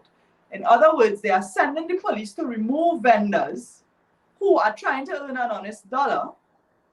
And that is your focus as minister, rather than focus on the flooding and the flood prevention, to attack the small man and attack small business. And again, the state of emergency that we have in this country also gives the government additional powers that are meant to protect the country and meant to protect the citizens. But when you look at the approach of the government, you question whether it is meant to suppress the rights of citizens. And it is suggested that the state of emergency has to do with getting the COVID number of COVID cases down. And we have to look at the data. We have been in a state of emergency for the past three months and a couple of weeks. What is the rationale for continuing the state of emergency? From a medical perspective, from a public health perspective, what does the science tell us? And you want to have the country under a continuous state of lockdown to keep citizens more under control, so that you could have people being fearful and people who are barely surviving. And when you have no food in your house and you cannot feed your children, you are less likely to stand up and speak out against the government. And somehow I get the impression that this is what they want, citizens living in fear, living on the edge of hunger, so that they will disarm them from speaking out about the millions of dollars that they are spending on other grandiose projects that do not impact on the lives and livelihood of people. And that is what citizens have to consider, even now with the government intending to go back to Parliament on Wednesday to discuss the state of emergency and extending the state of emergency. So citizens have to stay alert. Citizens have to stay alert. Madam MP, when we got involved with this fight, it was for stranded citizens and exiled citizens. And we were called rebel rousers and troublemakers and trolls. I said, okay, you call me a troublemaker. Jesus was a troublemaker. And now I'm fighting for the, to remove the SOE. They call me a UNC dog. I said, okay, I'm a UNC dog. But don't let me come to Trinidad. I'll bite you hard, okay? Very hard, right? So you have been victim. You have been victim to what I mentioned earlier. So they will call you. They attack her for being with that Indian man. They call you patriotic. They will tell you. And they tell me, hush me, Bajan. I say, yeah, it's a Bajan, but it's a Trinidad. I'm born in Trinidad. Yeah? My mother and father is Bajan. That make me a Bajan by descent. But I'm born in Trinidad. Eh? They tell me, go and grow here. I put on a wig the next day. I say, oh, they tell me, go and grow here. I buy a wig. Hey, you see my head long with all kind of things, because fighting, I have helping the hungry. Help up to 2 days ago, a lady called me, tell me she wants some food. If I can arrange for hampers for, I'll be trying. And Slim, we were together. Opinion Box, Gary, Tommy, who's staying quiet, the love child. Together we arrange for hampers for people. We're doing what we can as patriotic Trinbagonians. And you're calling us trolls and troublemakers because we're standing up, and we want you to remove the SOE, and they tell me that as a mad woman. I say, yeah, I'm mad as hell, because we only treating my fellow Trinbagonians. I'm mad as hell. Yeah. And I'm gonna stay on them. I'm gonna call. Look, anyway, go ahead. Somebody talk. You guys have to continue to be outspoken, because I think that encourages other persons to be outspoken about the injustices and the hardships that people face. And in spite of being attacked, we have to continue. And I'll tell you, sometimes it's difficult for us living here, taking a decision to be on a political ticket. It is a sacrifice, because they attack you, they attack your family, they victimize you, and even people who are not in a political party but who are outspoken, they also do the same thing. So that is not a healthy democracy. That is a dictatorship. And thank you. The utterances of the Prime Minister come right down to his ministers, sends a message to PNM supporters on how they can treat people. And so you see a lot of trolls, what you call trolls, on social media, and the PNM engages in a lot of that. So I just want to encourage citizens of Trinidad and Tobago, regardless of your political affiliation, that if you are patriotic, you will believe strongly enough in democracy to know that it is not only about your vote once every 5 years, but also about speaking out, about participating, about finding solutions. And even if it means making suggestions that are different to what the government proposes, that is the strength of democracy. That is the strength of people. And I urge you guys to continue to be outspoken. And I always encourage our constituents, when they put forward suggestions or complaints, to join their voices out in terms of calling on government to do certain things in the community and in this country. So, Ms. Khadjiah Ameen, for every guest that comes into the village, we ask them the question: if you had to send a message to the Prime Minister of Trinidad and Tobago, Dr. Keith Rowley, what would be your message to the Prime Minister of Trinidad and Tobago, Dr. Keith Rowley? Dr. Keith Rowley, I think you have outlived your usefulness as Prime Minister. You and your government are very, very disconnected from the citizens of this country, from the hardships that the citizens are facing, from the hurt and neglect that your government has put on the people. And it is time to call an election and let the people decide. It is time for you to step aside, because your government has failed to provide solutions and failed to provide proper governance. You have failed to steer us through a troubling time such as a pandemic, but you have also failed to tell us how you will take us forward. We must have economic recovery. We must have this country back on a footing where we can create jobs, where we can sustain families, where young people can be educated towards the things that will drive our economy. And you have failed to articulate that. You have failed to protect us from rising crime, from murders. You have failed to protect us from disasters. You have failed to put systems in place to help the country recover after disaster. Your constant discrimination of PNM versus UNC constituencies of behind the river and beyond the Caroni is atrocious, and it is hurting this nation, and people are hurting deeply. And I do hope that, as far as disconnected as you are from the reality in this country, that somehow you will see what the reality is for our citizens, and you will recognize that you will only do us a favor if you step down and let this country, let these citizens have a better government. Ms. Ameen, we want to thank you so very kindly for joining us here in the village of the Dark Triplets on WZYE 95.9 FM and for taking the time. Any closing words before you go? I want to ask you guys to keep on being advocates and being activists. I came home early because we were on the field. I came home early today so that I can have this interview with you, because I know you have been supporting our cause, and I was not able to come on a previous occasion. So I really will continue to try to provide relief. There are so many people in need of mattresses and food stuff and clothes, even babies and so on. I want to thank those who have been coming forward. But it has been slow because many people just cannot afford to give as much as generously. So it means that we have to get more people to give a little each. And I want to ask you all to continue your efforts, please. You know, I would like to also, Sister, have you back on the program. And also, if you're on the field and there's some kind of breaking news that's going on, we get in touch with us, and some will link you up, and, you know, we could go live. If there's any kind of breaking news, any kind of incident that's taking place, you're on the ground there and something's happening, you know, we can work that out with you. And all right, great. All right, and also Miss Diana will definitely be in touch with you.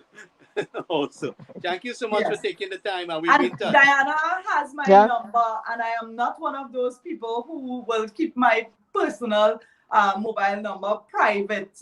It is for constituents to reach us. So encourage people, tell them, do not be afraid to communicate or send an email, or don't feel that they will be harassing me. You know, any constituent, even people outside of the constituency, they can feel free to call or WhatsApp. I'm requesting a UNC t-shirt like you have there for Miss Diana.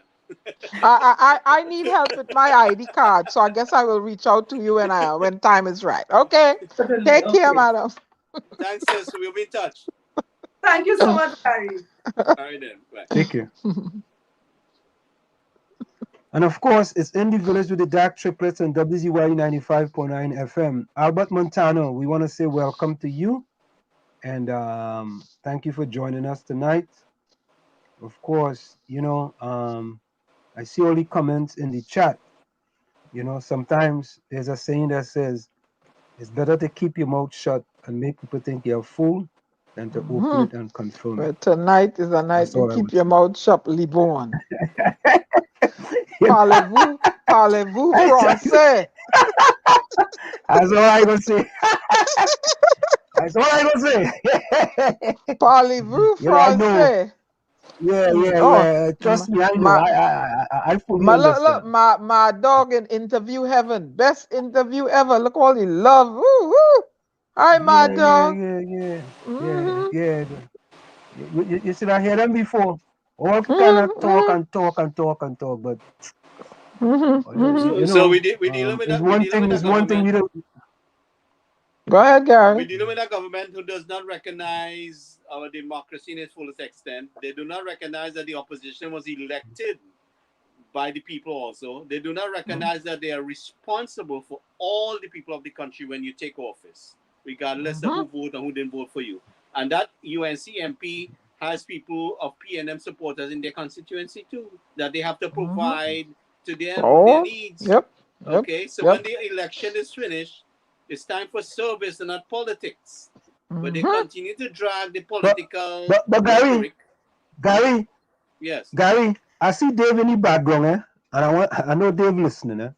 Gary, until we as a people in Trinidad and Tobago, and whenever you're in government, you are going to take care of all 41 constituencies the way it's supposed to be done, and not take care of just your constituencies. We're going to continue doing the same thing and expect to get different results. I don't care who party in power.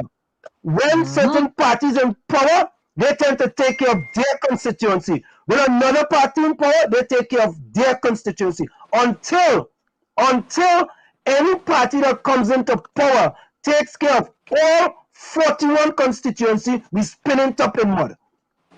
Exactly, and that is what I'm saying, that whoever is the government. Yeah, but what it is, Gary, what it is that when one party in power, right, we say the other party blaming that party because that party taking care of the constituency. When the next party comes into power, right, the other people blaming that party because the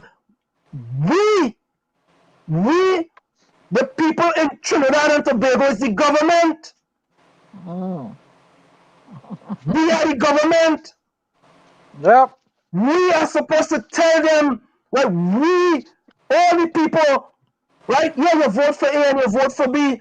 But until we're going to stand up and say you have to take care of all 41 constituencies, not just when your party in opposition.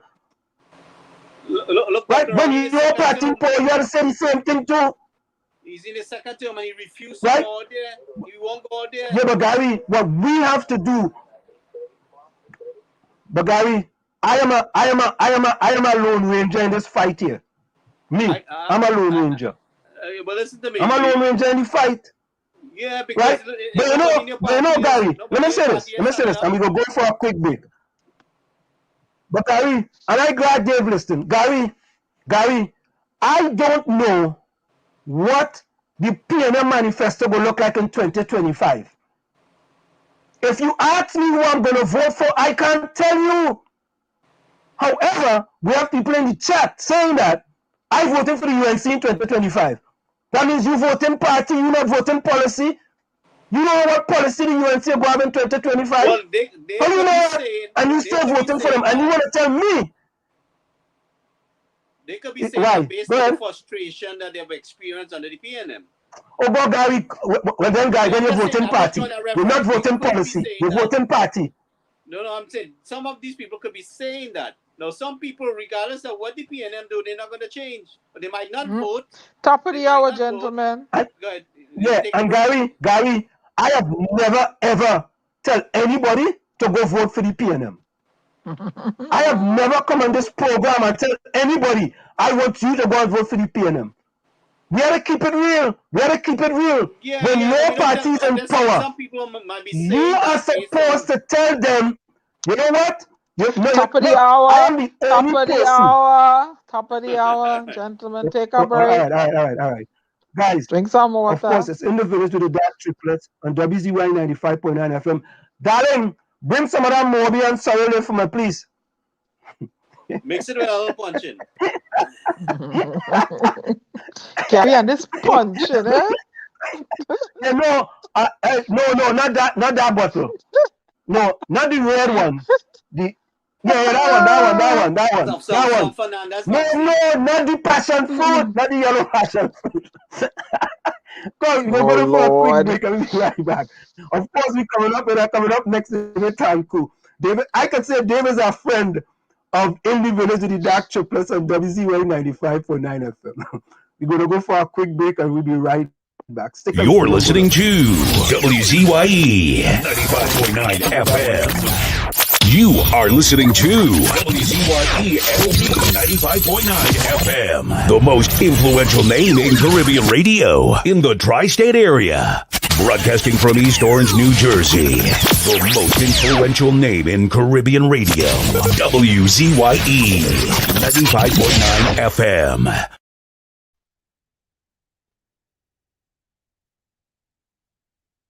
Of course, we are back with you. It's In the Village with the Dark Triplets on WZYE 95.9 FM. We have to thank you for sticking us. Tommy sneak out. Tommy sneak out. Internet problem. You have an internet problem. But I didn't see no Gary, hold on. Gary, hold 1 minute. Hold on 1 minute. Let me just welcome our good friend, Dave, welcome. You know what cheese sticks here? And somebody trying to go to America to drink cheap Morby, boy. No cheap Morby. That Morby by Mattox. It's Mattox Morby I drink. No, Around with you. no, And I drinking Mattox Morby. No, And not only that, they go in the market on the highway, and buying Morby back, boy. No, I get no, Morby Mattox. back. You ain't drinking wrong with this man. Hey, no What? Mattox Morby. You had to drink sweet and dandy. Barbados Morby. What's wrong with you? Sweet and dandy. Don't let me go and bring a No, bottle out Barbados here. Morby. Barbados Morby. Yeah, Trinidad Morby. that's the. How you mean? Hey, David Carter. About that, eh? David Carter represent. David Carter Barbados represent. can make any Morby. How you mean if Barbados can make Barbados Morby? make Morby? Watch yourself, boy. Watch yourself. Please, Watch yourself. What kind of Watch Morby? yourself. I never drink a Barbados Morby yet. I go bring some. I go bring some for you. You lick your fingers when I give you that. Mattox Morby go be bringing. Mattox is ketchup. Morby. Over Mattox does make Morby too wrong with you. Hello, MPA Tancoo. How are you doing?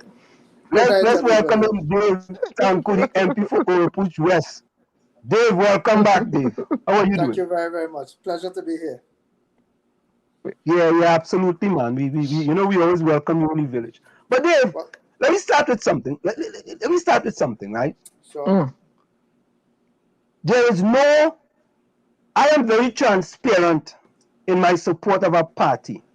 Boo. However, I am not a blind supporter of that party. If I see my party is not doing things for the best of the country, right, I stand up and talk against my party. If you're not the only one in that river, I stand up and talk against my party, right? And I want people to understand, right? Take a picture out of my book. If you are supporting whatever other party, and you believe the stance your party has taken is not the best for the country, you are supposed to stand up and speak out loud about that. I spoke out about exile and stranded citizens. I spoke out about CPAP workers on the breadline, right? I spoke out about poor people, poor disadvantaged people on the streets. They're harassing them. They can't make an honest living. I spoke out about calling people greedy. I spoke out about all these things, and it's the party I support in power. And if we don't speak out against our party, we are not holding them accountable. Anselm, I agree with you, Anselm. I think it is necessary to hold every party and every elected official to account. And sir, I speak up for everyone who I don't care. I's a Bajan here, but born in Trinidad. And they call me a UNC dog because I'm helping everybody. Yeah? I said, as long as I'm not a Chihuahua now, I go take Pit Bull, I go take German Shepherd, I go take Doberman. You know what they call me? A UNC dog. Stay away from the Rottweiler and thing, eh? Stay away from the Rottweiler and the Pumpkin. We had to get you a UNC shirt, Dave. I go bite somebody here to tell them, eh?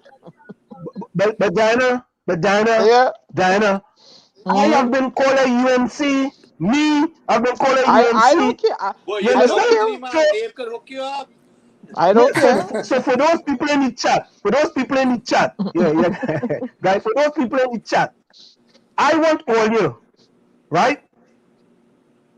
When that time comes and your party in power, I want the same all you. Dave, we have representative for 𝗪𝗶𝘀𝗄𝐽 West here. If them ain't doing what they're supposed to do, I've taken all of your names. I know all you. Mad Dog, Nuts Cake, Cheese Stick. That's a real kind of different name. All kind of Waterfield Nuts, Breadstick, Tommy Mohammed, Run DMC, Little Jack Corner, wants to sit in the corner.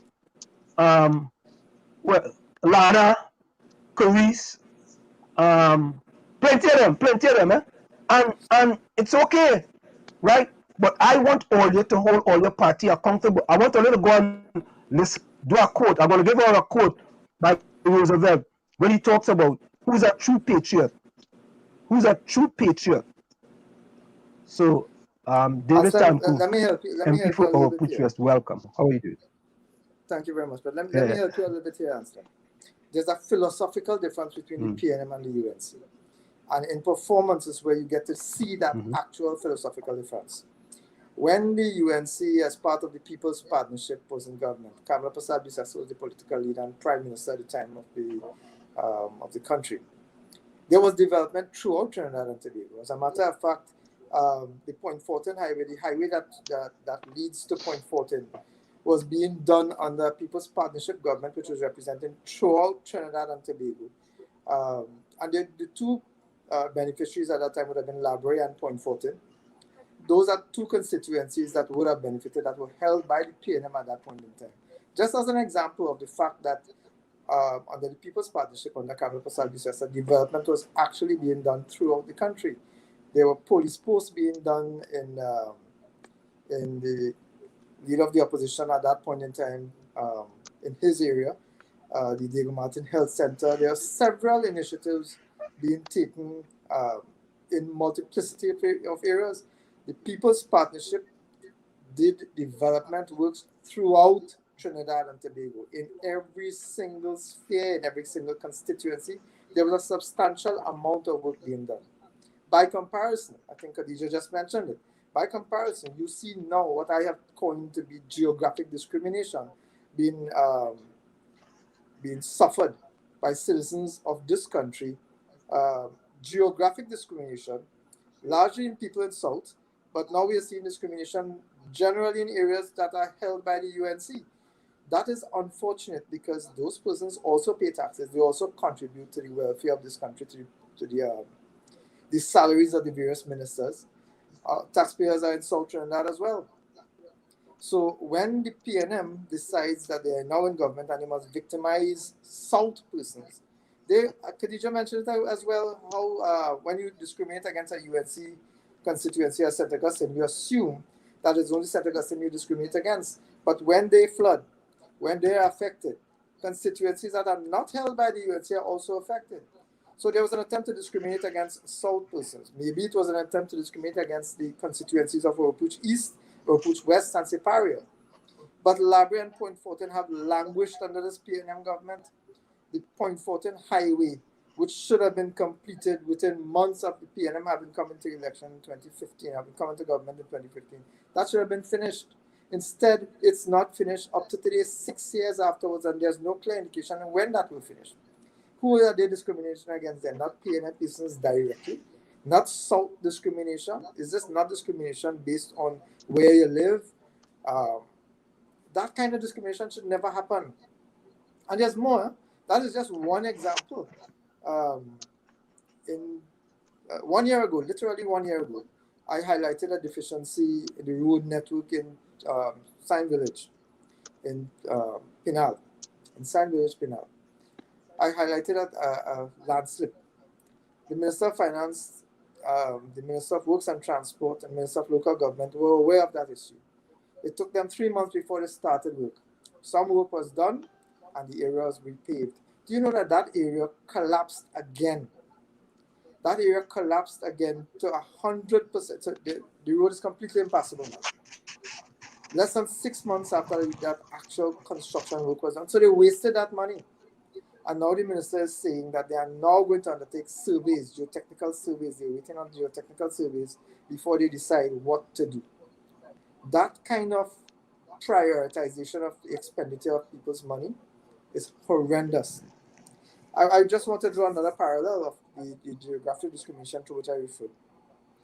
In the Pinal Regional Corporation, the councillors and the council does not have money, did not have money for the last few months, to buy diesel, to put in their heavy equipment so that they could have engaged in the drainage repair and cleaning that would have assisted in alleviating some of the flood conditions we have now.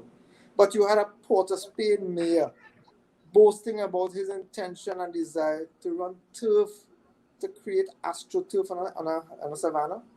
That is the difference between the UNC and the PNM. There's a discrimination by virtue of being. There's a personality difference. There's a significant philosophical difference between the UNC, in government and out of government, we have been consistent, and the PNM, in government and out of government, they have also been consistent.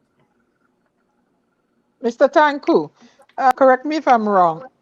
Why is the infrastructural entities, the taking care of that part of Trinidad and Tobago, housed under the Ministry of National Security and not the Ministry of Works or its own ministry? Well, that's because the ODPM, which is the organization to which we refer, required direct intervention of the sometimes immediate allocation of resources, etc.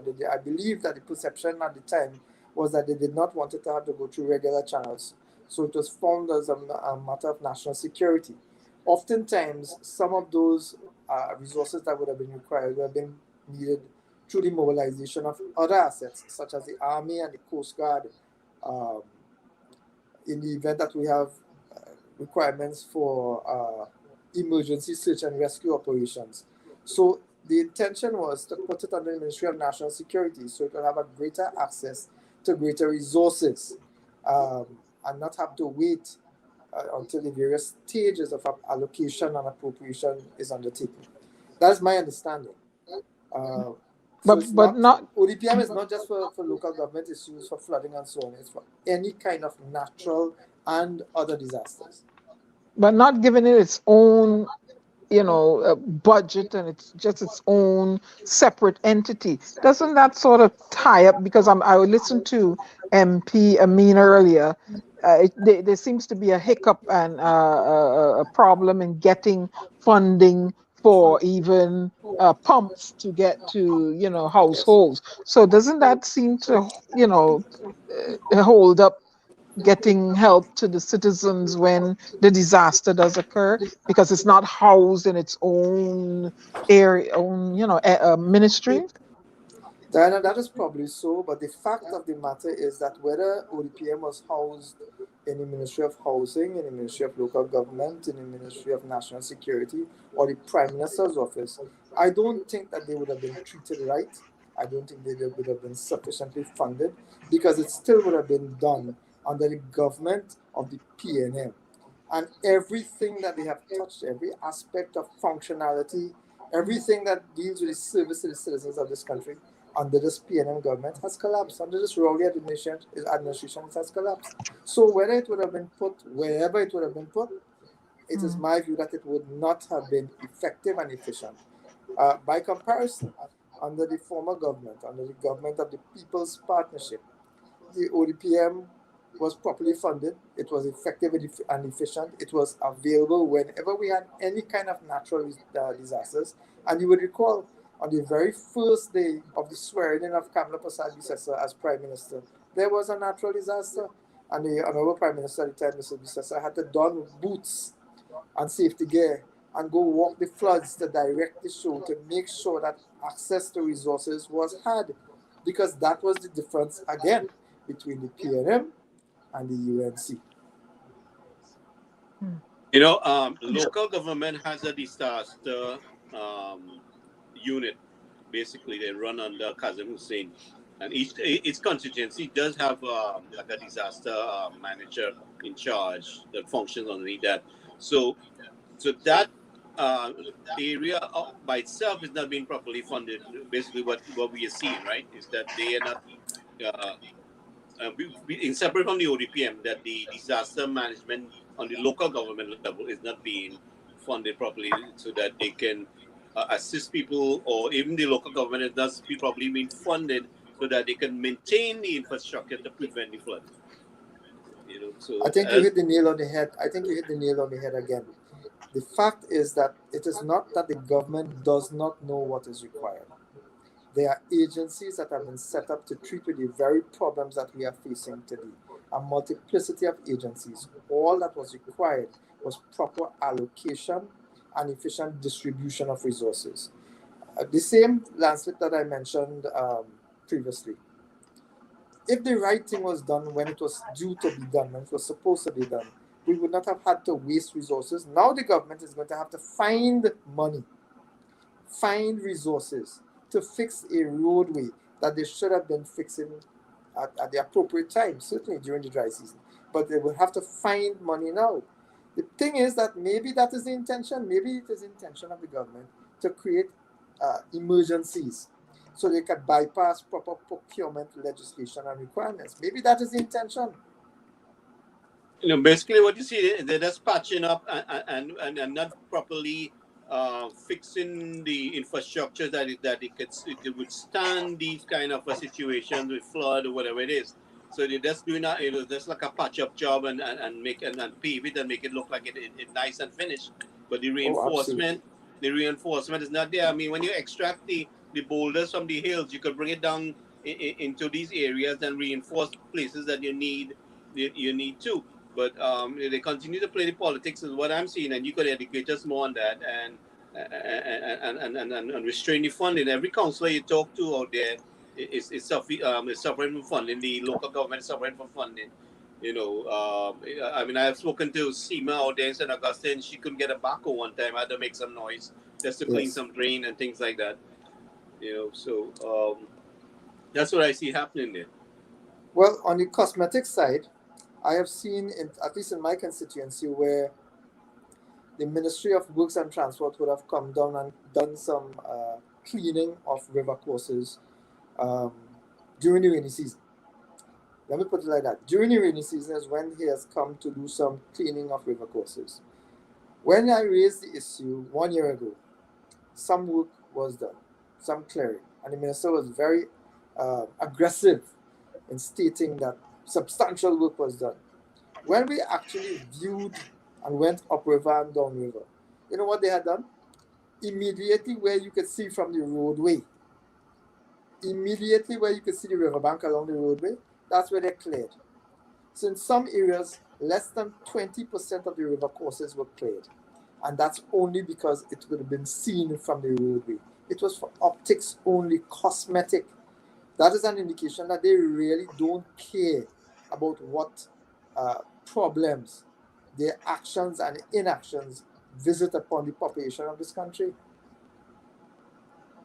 There's a question, so somebody says, if you get no funding from the government to do your job, how do you do your job of serving the citizens of Trinidad and Tobago? Well, it seems that, well, that is a different challenge, because I know that local government councillors have been starved, especially, I compared Port of Spain just now with 𝗵𝐺𝗵𝘆, especially opposition-held regional corporations. But when you don't get the resources from the government, what I think has happened is private citizens have been forced to make do. Private citizens have been forced to step up and do the job that we are paying government ministers to do. So I have seen, up to very recently, patching of roads being done by private businesses, small businesses that have been starved by this government, which had been closed down by this government for months and months on end, have now to put money out of their pockets to sacrifice, to try to make things different, while the Minister of the local government and the Minister of Finance and the Minister of Works and Transport sleep comfortably in their homes. The Minister of Works and Transport is busy building a highway to nowhere. Busy building a highway to God knows when that will finish, but will not finish a highway in South Trinidad. Tell me that's not discrimination of the greatest extent. Someone says accountability in Trinidad and Tobago politics don't blasted exist. You agree with that? Well, accountability does not exist under the PNM. Procurement legislation was introduced under the United National Congress. We brought in procurement legislation. The PNM fast-tracked it, made some amendments to it, and then at the start of 2015-2016, we had what was generally functional procurement legislation, which if we had put in place and effectively put in place, if we had given the procurement manager, the procurement entity, if we had given them the resources that they required at that point in time, we would have had, I'm sure, a different kind of situation that we have now with regards to the award of contracts and the crises and the corruption that we are seeing now. What the government did then, 2 years ago, up to the end of last year, what they did is that they neutered the efficiency and effectiveness of the procurement legislation, so they could have continued to give contracts, to engage in borrowing, to sell state assets without having to account to the population of Trinidad and Tobago. And that is what we are seeing now. We are seeing madness in terms of procurement because the government has used its constitutional majority. In fact, it's not a constitutional majority. It has used its parliamentary majority to bypass procurement legislation to ensure that they do not have to account to the population of Trinidad and Tobago for the money they have spent. And you would have seen it yourselves. When you all try to get the government ministers to account, they accuse you of being UNC. Anytime anybody asks a government minister to explain why they are doing something, they run up on you and blame you for being UNC and being unpatriotic and being mean and nasty. You would have experienced that as well.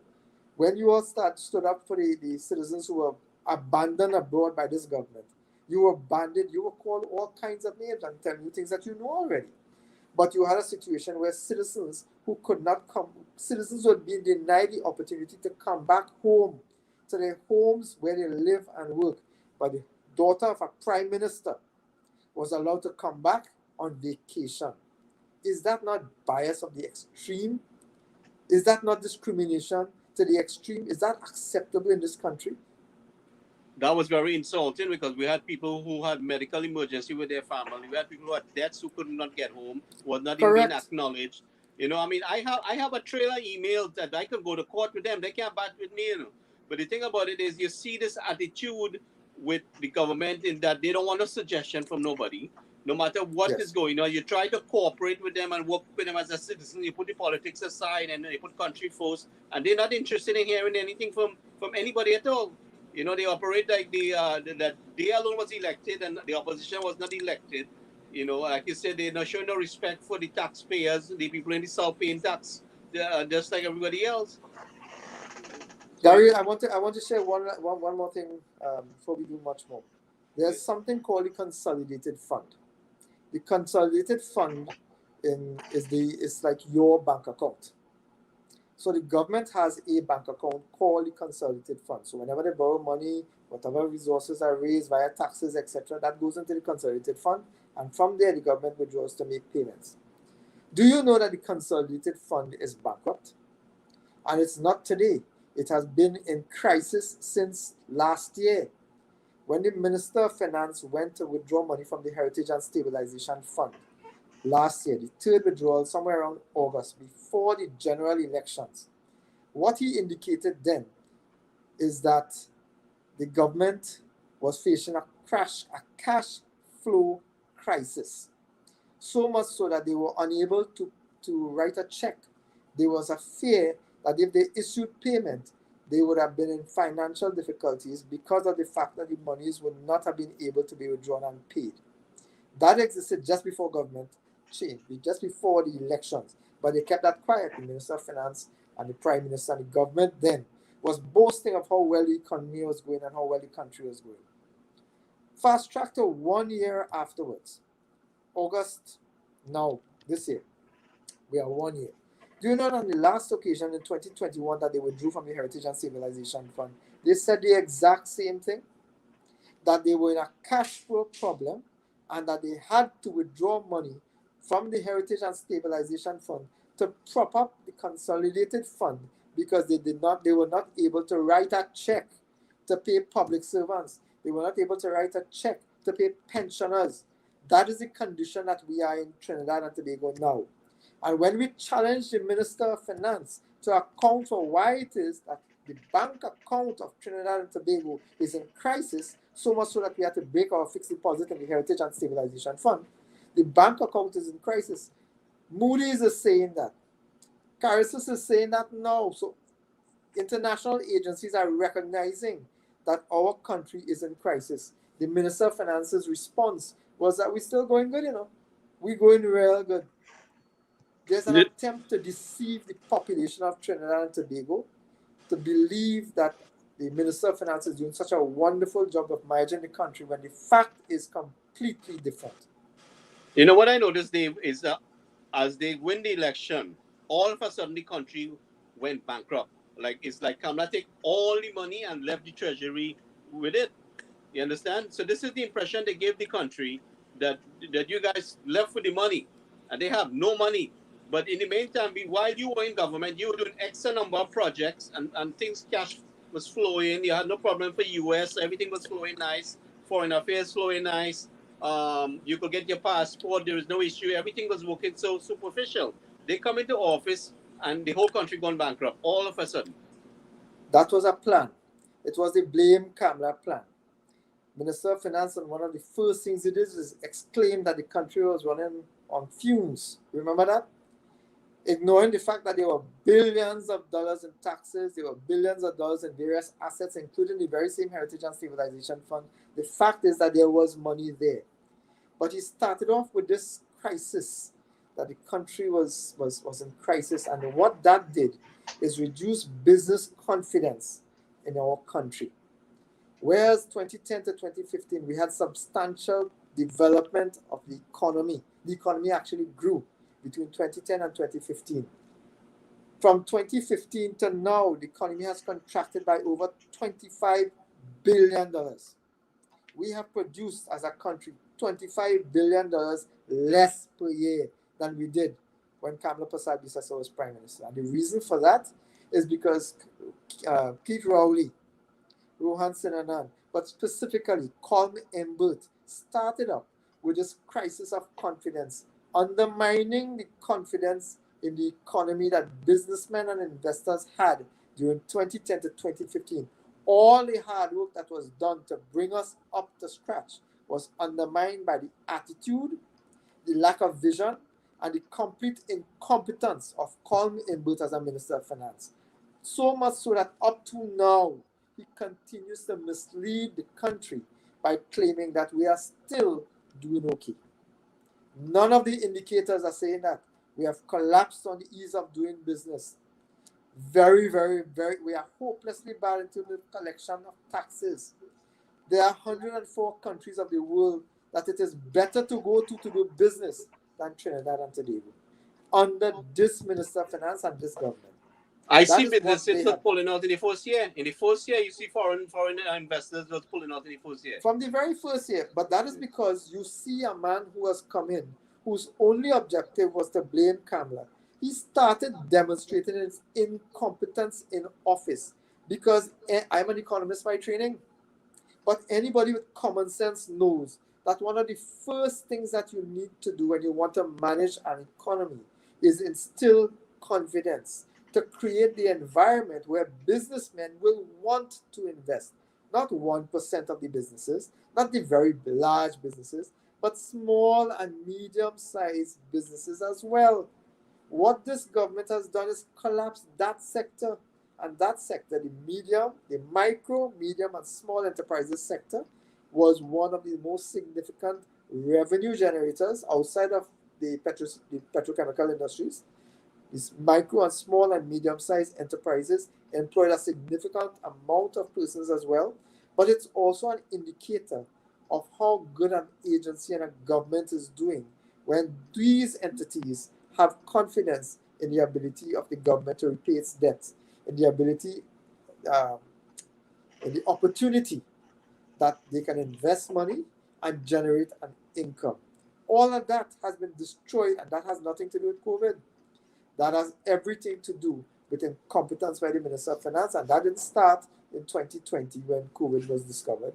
That started from 2015 with the negative commentary that he made, and in fact, the lies that he told about the economy having no money to run for 3 days. That is absolute rubbish. He continues to repeat it because repetition seems to him to make it believable.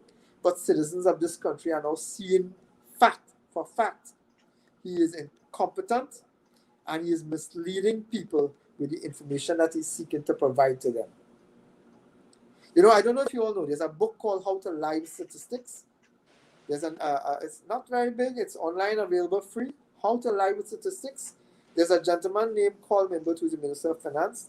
I say it without fear of contradiction, who seems to be extremely adept on use of statistics for sending the wrong kind of signals to the population. We are not doing well as a country. That's a fact. No matter how many times he says it, no matter how much PR he does, we are not doing well as a country because he has not been able to create an environment of confidence where people will be willing to invest and build this country. He's not been able to create an environment where the economy will be developed and grow, where employment will be created, where foreign exchange will be generated. This Minister of Finance has collapsed the economy and the country. And other ministers have followed pattern.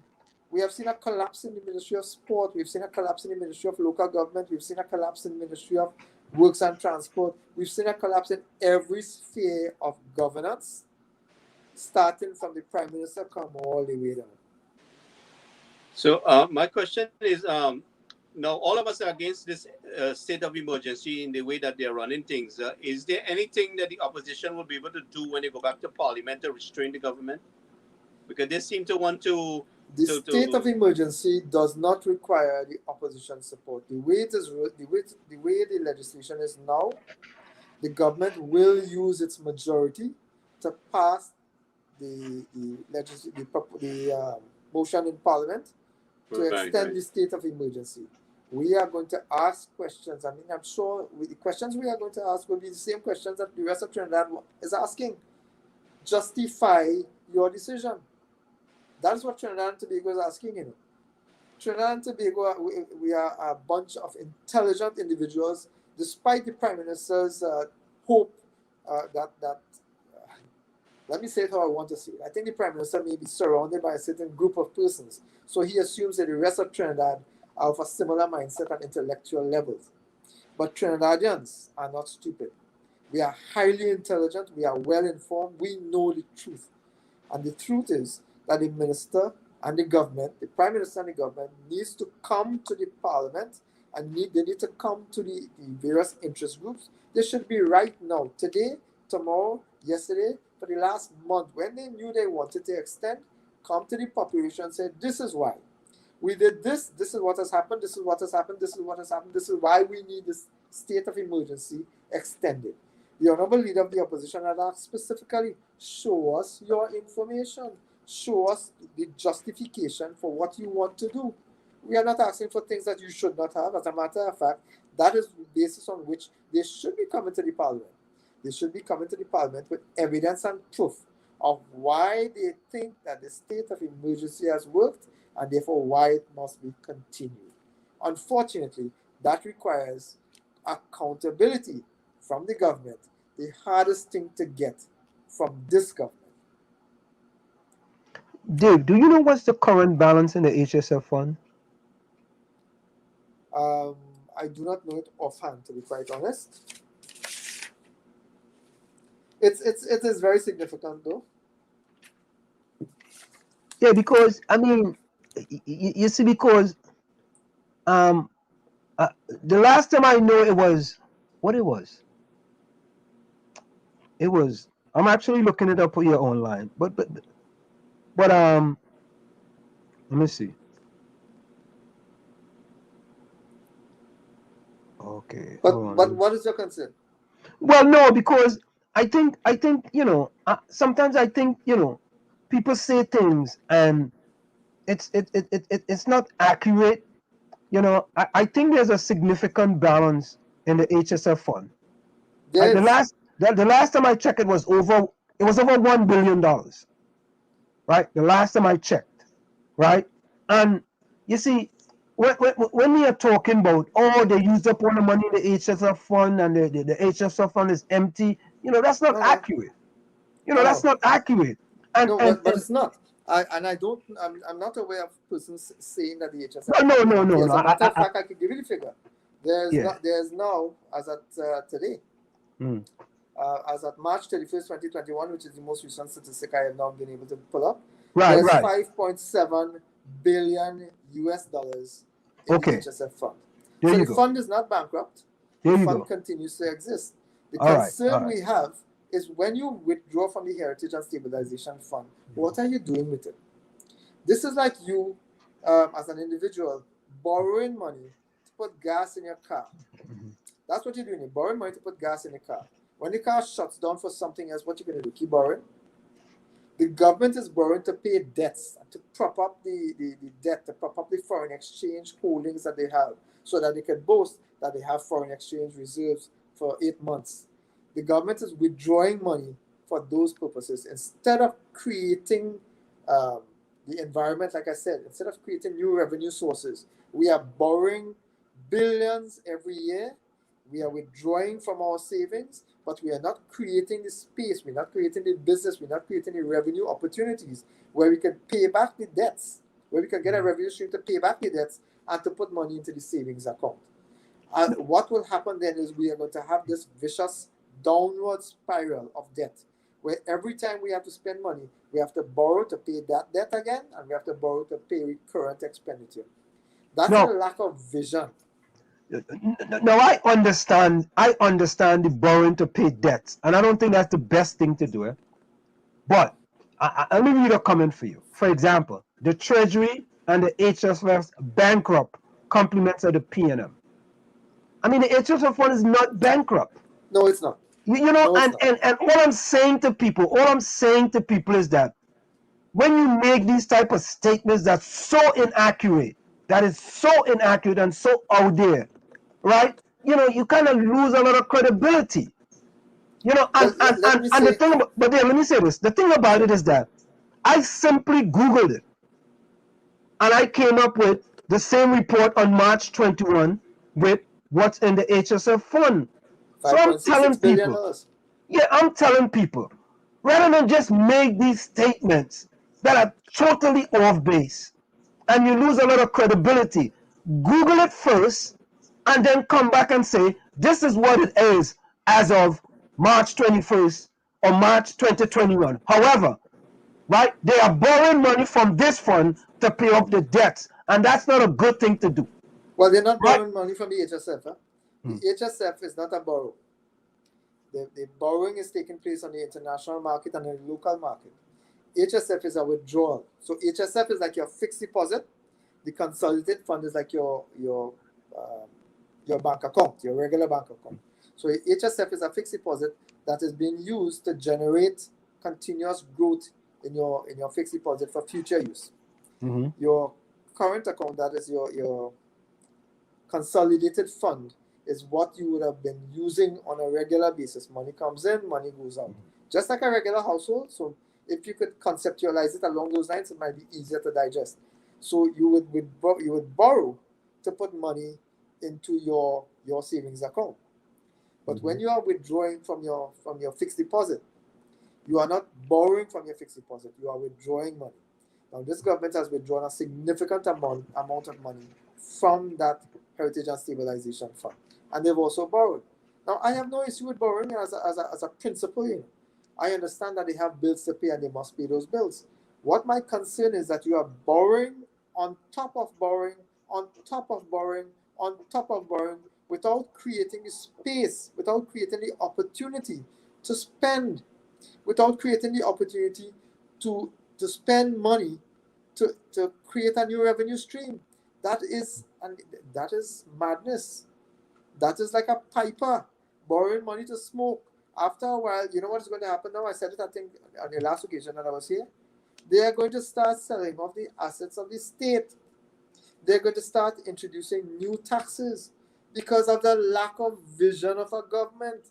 2010 to 2015, that was the vision of the government, to create this space for more investment in this country, and we created a significant number of new jobs, new industries were coming up. Some of the things that the government is boasting about now, the airport was done by a former government. It was hopelessly bad according to them. It was a cattle shed, etc. Now it's good.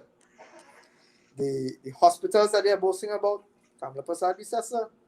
The sporting facilities they are boasting about, 𝗹𝗶𝘀𝗲𝐵𝘆. The People's Partnership had a vision for sport and health tourism. In came the government of the Rowley administration, and they crashed all of that.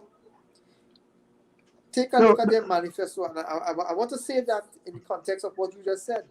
People should not just take what politicians, including myself, say as gospel truth. You know. Fact check everything. That's what we do in America. Fact check everything. And You listen, will see that a lot of times when the government is saying something, when particular ministers are saying something, when the prime minister himself is saying something, fact check it, and you will see for yourself what the truth is. You will see for yourself that there's a deliberate attempt to mislead, misrepresent, and misinform to create an illusion that the country of Trinidad and Tobago is going well. and I fully agree with fact check. We here in America, we actually, what they do is when they were having the debates up here, right, in the last election, real time, they were fact checking the information that people were putting out there. That's what we do, right? Now, just somebody says this, Anselm, but that HSS fund was supposed to use in very bad state. COVID wasn't called for that. We had money to control COVID. But you know something? Think about this, right? Think about this. When the government went to get the loan from China, you know what people say? Oh God, why are you going to China to get a loan? You know what will happen now? China will take all the assets in Trinidad and Tobago. They will take this, they will take that, they will take the other, right? You go and you take money from the HFS fund. You know what they say? Oh God, why are you taking money from it? It's like, you know, I'm not saying that you cannot criticize. Yes, you should, but make it make a little sense now, man. Let me help you. Let me help you answer. The reason But Dave, no, Dave, it's like COVID-19. COVID-19 is not bad, boy. Over 1,000 people dead in Trinidad. Yes. That's not bad. 1,200 people. Compared to the population, that's humongously bad. I just make up that word. But that is as a result of failure to secure our fence line borders. That is the result. Gary, yes. That didn't happen with people coming from but Gary, there are other things that caused it. All I'm saying is that I'm making the correlation between the HSF fund, what you use it for, and then when you use it, you're going to China and you're taking a loan, and the people still telling you, boy, why are you taking a loan from China? I mean, what the reason for that, Anselm, is because people do not trust this government. They do not trust this government, and that did not happen overnight. That has happened over an extended period of time. I raised the procurement legislation just now, where there's a deliberate attempt to not account. We see it in Parliament all the time. You ask the minister a question, he ducks it and he moves on. They get on aggressive. From the time you start to ask questions, there's a level of aggression and disregard. We are representatives of the people. What if there's nothing to hide? Why are they so anxiously hiding? So for me, and I'm speaking for myself, for me, the issue is not that they are borrowing money from China or they are withdrawing from the Heritage and Stabilization Fund. The issue remains what they are doing with it. Because while they are saying that they're withdrawing money to do this, that, and the other, what we are seeing is different. Why is the highway to Point Fortin and Library, which was designed, and to Pinal, which was designed to open up those areas, to make lives a little better for everybody else, to build economic structures in those areas, to develop industries in those areas. Why has that been abandoned for 6 years, but you could find $500 and $600 million to build a highway? Seriously? That is because Kamala built it. It's like a Trump and Obama kind of situation there. You understand? Because Kamala started that. But that comes back to something you were saying just now, that there's need for whoever is in government to understand that when you form government, when we signed up as ministers, as MPs, we swore an oath to serve all, you know. The opposition does not only serve the constituencies they exist in here. The opposition is fighting for Trinidad and Tobago because they are citizens of Trinidad and Tobago that pay our salaries too. So when we serve as an MP, when I serve as an MP in my constituency, I'm not the UNC MP in my constituency, you know. I'm the MP, I'm the representative. And that's what this government seems to not be able to differentiate. When they sit in parliament, they are representatives of the country. When we ask questions, we are asking questions on behalf of the citizens. They are obligated to answer, but they run and they hide because there are reasons to hide and to run. That's Dave, why they undermine the procurement legislation. Dave, this is what the person who made the comment says, right? You know what the person says? The person says, thanks, Tancoo, for backing me up. And some like you want to take away my marbles, right? I don't know hearing that statement. I hear you say, you're not concerned with what they take out of the HFS fund or the loan. You are concerned with transparency and accountability. I am concerned about what they do with the money that they put and they, because when they withdraw money, that transparency and accountability, right there. You are talking about transparency and accountability. Absolutely. There we go. Absolutely. Because when And you I have withdraw no money, problems with ask that. them, when you withdraw I have money, no problems with that. None. when the government withdraws money and spends it, it is you, well, you are across there, but it's me, my child, my ancestor, my future generations that have to pay that money back, you know. We keep pushing it down the road and people believe that when government borrows, it's future generations, so it's not us. When government borrows money and we have to pay back, guess how they're going to pay it back? It's taxation. It is sale of the assets of the country. It is difficulties that we are going to face from now going forward because the government is borrowing money, refusing to account for it, and spending money in vanity projects as opposed to fixing the needs to build the structure of the economy.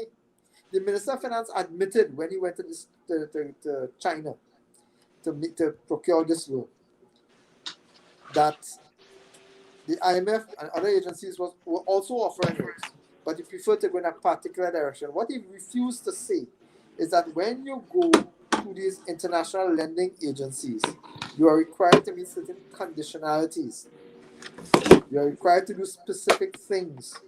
You are required to provide key performance indicators as to what you are going to do with this money, how you are going to develop it, etc., etc. When the minister first spoke about this very same money from China, you remember he spoke about using money from China to buy vaccines? He spoke about that. All of a sudden now we are hearing that they were using money from current revenues to pay for the vaccines. So if that was so, why we borrow the money? Up to now, the minister is not able to tell us why we borrowed the money. Up to now, it's going to be put in the consolidated fund and it's for national development. That's not appropriate and acceptable. That is the example that we keep getting when we ask for accountability. Let me touch base with one thing. The minister had $500 million taken away from the budget and put into his back pocket as Minister of Finance for agricultural development. We are almost at the end of the financial year. Almost at the end. He took $47 million out of that money and gave it to provide hampers for via 𝗪𝗪𝘀𝗀𝗪. That means that there's $400 plus million, $443 million sitting in the Minister of Finance's account. And we have farmers today. I have farmers in my constituency who are flooded out because the infrastructure to protect farmers in this country was not put in place. That $500 million was for one purpose: agricultural incentives, for the creation of an agricultural incentive and investment program. That's what the minister told us. Instead, he took that money, sat on it, did nothing during the dry season, has done nothing with it since. And we have situations where the farmers in this country who took us through this COVID-19, who provided food stuff through this COVID-19 period, our farmers are being made to suffer because the Minister of Finance sat on money in his back pocket, so to speak, not earning an interest, refusing to spend that money to develop the very same sectors that we need desperately to move forward. Farmers in my constituency are flooded out, have lost thousands and millions of dollars again because the drains have not been cleared. They don't have rural access roads, and this Minister of Finance is sitting there with money in his back pocket. Is that not hypocritical? Is that not a crime against farming community and the citizenry of Trinidad and Tobago? What are you holding the money for? So you could come back and give it back to the consolidated fund and say, well, we didn't use it. Dave, this is a good point. Tommy Muhammad says, no government have ever diversified our economy. And I believe that statement is true to power. I disagree. And how so? I disagree. It takes an extended period of time when you get into government to move from conceptualization, when you would have been in opposition, from conceptualization to implementation. What I described earlier with regards to the sport tourism and the medical tourism, etc., that those were just examples of, because there was educational tourism as well. Various structures that we were putting in place, the infrastructure for those purposes, for that diversification, was actually put in place according to the manifesto that we presented in 2010 up to 2015. But the 𝗂𝗲𝗀𝐻𝗃 Children's Hospital, which was designed to enhance, remember, this is to diversify, you need to do various stages. The Children's Hospital was designed to be part one, phase one. Other phases would have included things like hostels and hotels nearby, which would cater for foreign visitors who are coming in to stay in, to ensure that they get medical treatment in the various hospitals that we are building. So the UNC, People's Partnership led by 𝗪𝗵𝘁𝗪, was in fact engaged in diversifying the economy. When your Prime Minister speaks about diversifying the economy, you know what he's talking about now? He's now talking about the same energy base, the very same energy base that he's talking about now, the downstream industry for natural gas.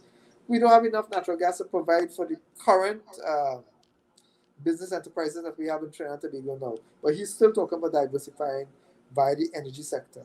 We need to go beyond that. As I said that, I have a document I want to flash here. Make sure I'm seeing it properly. Yeah, we see it. Creating 50,000 new jobs. Right.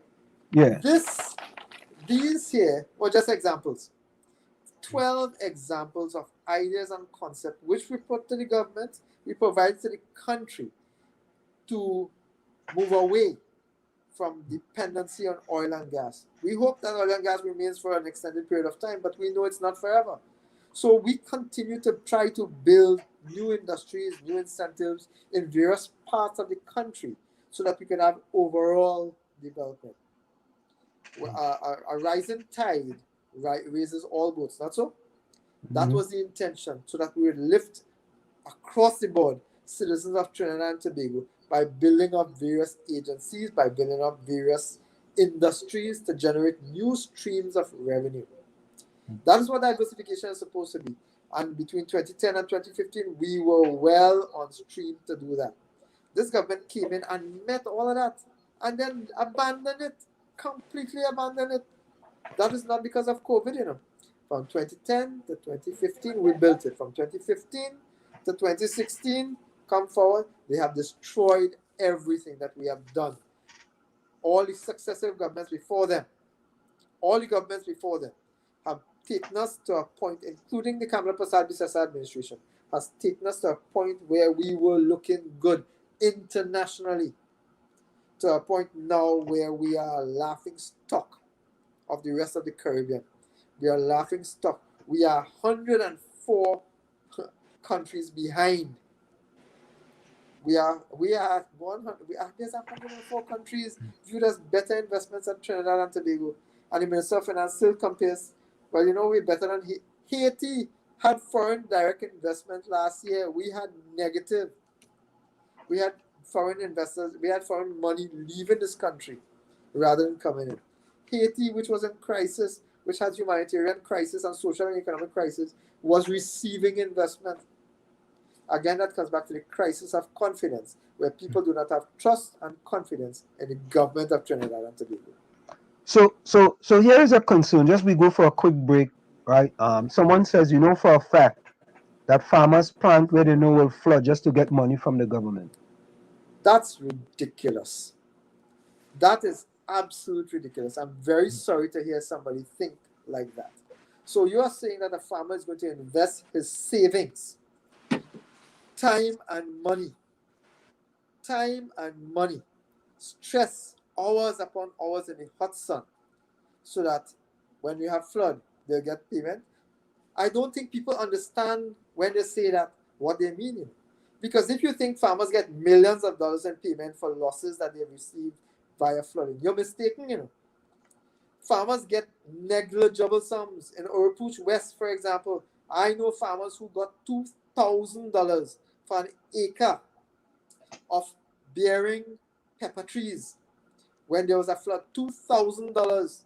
That could not pay them for the time they would have spent to invest, that they would have invested in that venture. So I'm very disappointed to hear people believe that farmers plant where they expect to get flood because there's a perception that there's a significant amount of money received. That is not true at all. Farmers, when they eventually get money as compensation, it is negligible. $2,000 for an acre of bearing pepper trees, that's the kind of money that farmers get. It is a fragment, it's a fraction of the amount of money, effort, time, and labor that they would have put out to get the crops that they would have wanted. So I'm paraphrasing here now. Yeah, I'm paraphrasing here now, Dave. Someone says the system don't work for citizens in Trinidad and Tobago. To do what? The system. I'm talking about when they say the system, they're talking about overall government. I'm trying to figure it out here now. No, I understand. But Dave, this is what we do.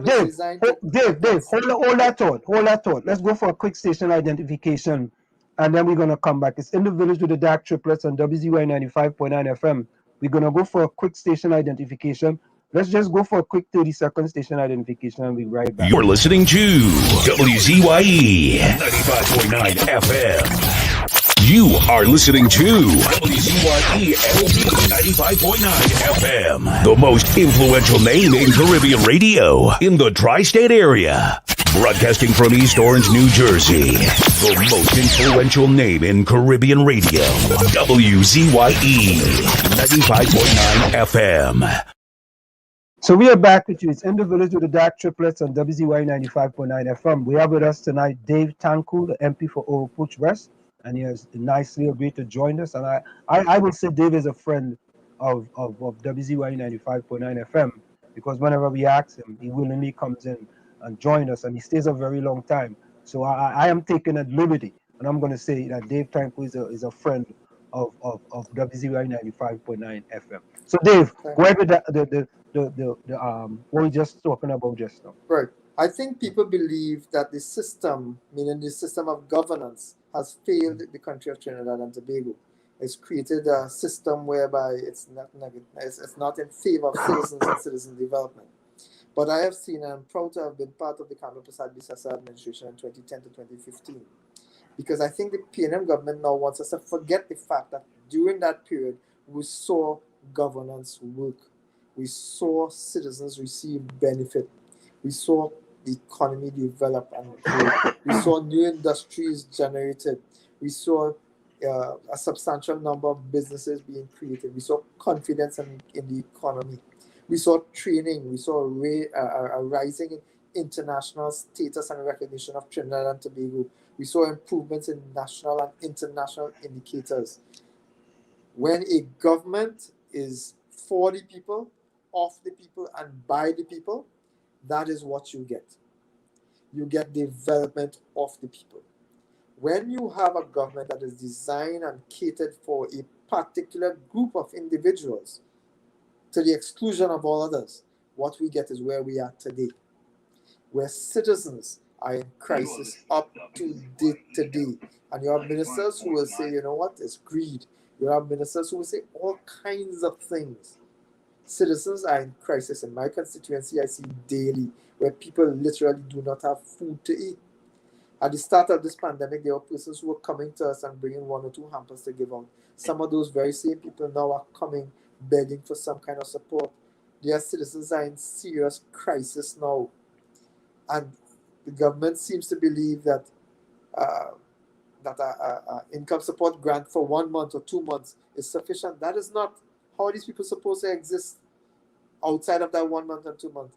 And when it takes the Minister of Finance admitted after 1 year, he was now trying to find 7,000 persons who did not get the income support grant because they did not have bank account numbers.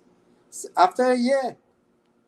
So how are these people supposed to have existed when the very same income support, which the government boasting about providing, was not provided to them for months on end? They are treating people like if they do not matter. They treated citizens abroad as if they were criminals. But they are treating citizens in Trinidad and Tobago as criminals too. That's why they make you line up for vaccine. You remember those horrendous experiences that elderly people in this country had when they were forced to line up, expose themselves to infections, forced to line up in the rain by this government, forced to line up to change $100 bill by this government, being forced to line up to get their pension because pension come late by this government. This government, that is why the Prime Minister keeps and at every single opportunity insulting the population, berating them, telling them that they're worthless and they're wicked. When citizens were infected by the COVID-19, the Prime Minister came and said the nastiest things about citizens. And then karma, God forgive me, karma, he got COVID-19. And all of a sudden, I took every precaution in the world. Do not forget that the Minister of Finance, when he was busy taxing citizens at the start of his term, was introducing tax upon tax upon tax, and laughingly said, I'm going to raise it again probably, because they ain't right yet. Do not forget the Prime Minister said in an interview, fact check, Prime Minister said in a television interview that there's nothing wrong with the rich getting richer so that they can give to the poor. Words to that effect. That is not what we're about, and that's a philosophical difference that I raised earlier between the People's Partnership, the UNC, led by 𝗹𝗵𝘀𝗻𝗆, and the PNM. We are a people-centered party which is developed and designed and dedicated to the improvement of citizens of Trinidad and Tobago. The PNM is not. And you can test and see for yourselves the difference between 2010 and 2015 and between 2015 and today. Our country is in crisis because of the fact that they have mismanaged the country so badly. That's one problem. The other problem is that they are so desperate to cover it up that they are willing to mislead the country instead of confronting the issue face up. It is the citizens who are being made to pay for the mistakes and the deception of the government of Trinidad and Tobago between 2015 and today. Now, Dave, right? Some people say that the PNM is a black party. Is the UNC an Indian party? Absolutely not. Absolutely not. I am proud to say that the United National Congress came from the belly of the trade union movement, which is not a race-based organization at all. I am proud to say that the United National Congress is perhaps the most diversified party in this country of Trinidad and Tobago. I am very proud to say that. We represent, but I also said that we represent every single citizen of Trinidad and Tobago. But in our membership, I put it to challenge. We are more diversified because that the racial characteristic is not a defining characteristic for us in the UNC. For us, it is about people. It is about service to the people. When the political leader said, serve the people, serve the people, serve the people, she didn't say serve left, serve right, serve north, serve south. She said serve the people. And the people are all the people of Trinidad and Tobago. I support my sister Diana when she said when she raised when she got a little bit angry earlier. This is not about racing. We need to see past race. But you see, the powers that be want us to focus in those directions while they cream up the crop. They take and they run. They feed from the trough and run and suffer everybody else. But you see, Dave, if we are going to be honest, right? I hope we are. I think that from an outsider looking in, I think that both parties focuses on race. And here's why I say that, right?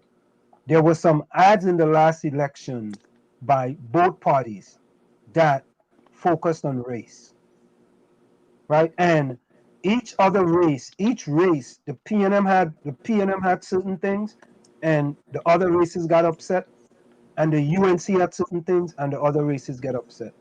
I think until we decide to move away from that type of racial politics, we are going to keep doing the same thing and expect different results. I think both parties have to start moving away from that type of politics. So I think it would be inaccurate or disingenuous, right, to blame one party and say, oh, it's only the PNM doing this, or it's only the UNC doing this. I think both parties have to take stock and say, you know what? We can't continue to do this and expect to get different results for the country as a whole. I'm talking about country now, right? I'm not just. Anselm, I want to agree and disagree, and I don't think I'm being disingenuous. I have coined this phrase geographic discrimination for a particular purpose because I did not want the focus to be anywhere else. Because the PNM is discriminating against PNM members too. The PNM is discriminating against PNM members as well. Traditional PNM supporters, traditional UNC supporters, the PNM is discriminating in favor of a specific group not defined by race, but by money. The PNM is discriminating against a certain group of persons because they do not have, in favor of a group of persons who are moneyed class. There's a class difference, not a race difference. There's a class difference. That is the difference between what my view is and what I think the PNM's view is. I am saying that the PNM discriminates evenly across the board. There are people in Point Fortin now. Which is a PNM-controlled constituency, who are suffering. And the PNM is in charge. So for me, it's not about race. For me, it is about people and the discrimination of the PNM against specific people who are not as vested with money as their friends and family and financiers. Well, Dave, the analogy is that you may not want to call it, but there is a 99% and then there's the other 1%, right? You may not want to call it. I agree. You are being very diplomatic, but that's okay. That's okay. You're a politician and I'm not. Right?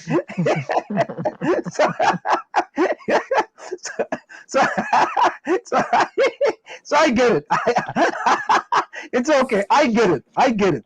I teach global business, so I get it. And I think, Dave, if we go down that road, right, we could say, yes, that is factual.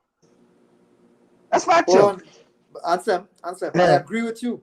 There is a 1% that is catered for by this government almost exclusively. I agree with you.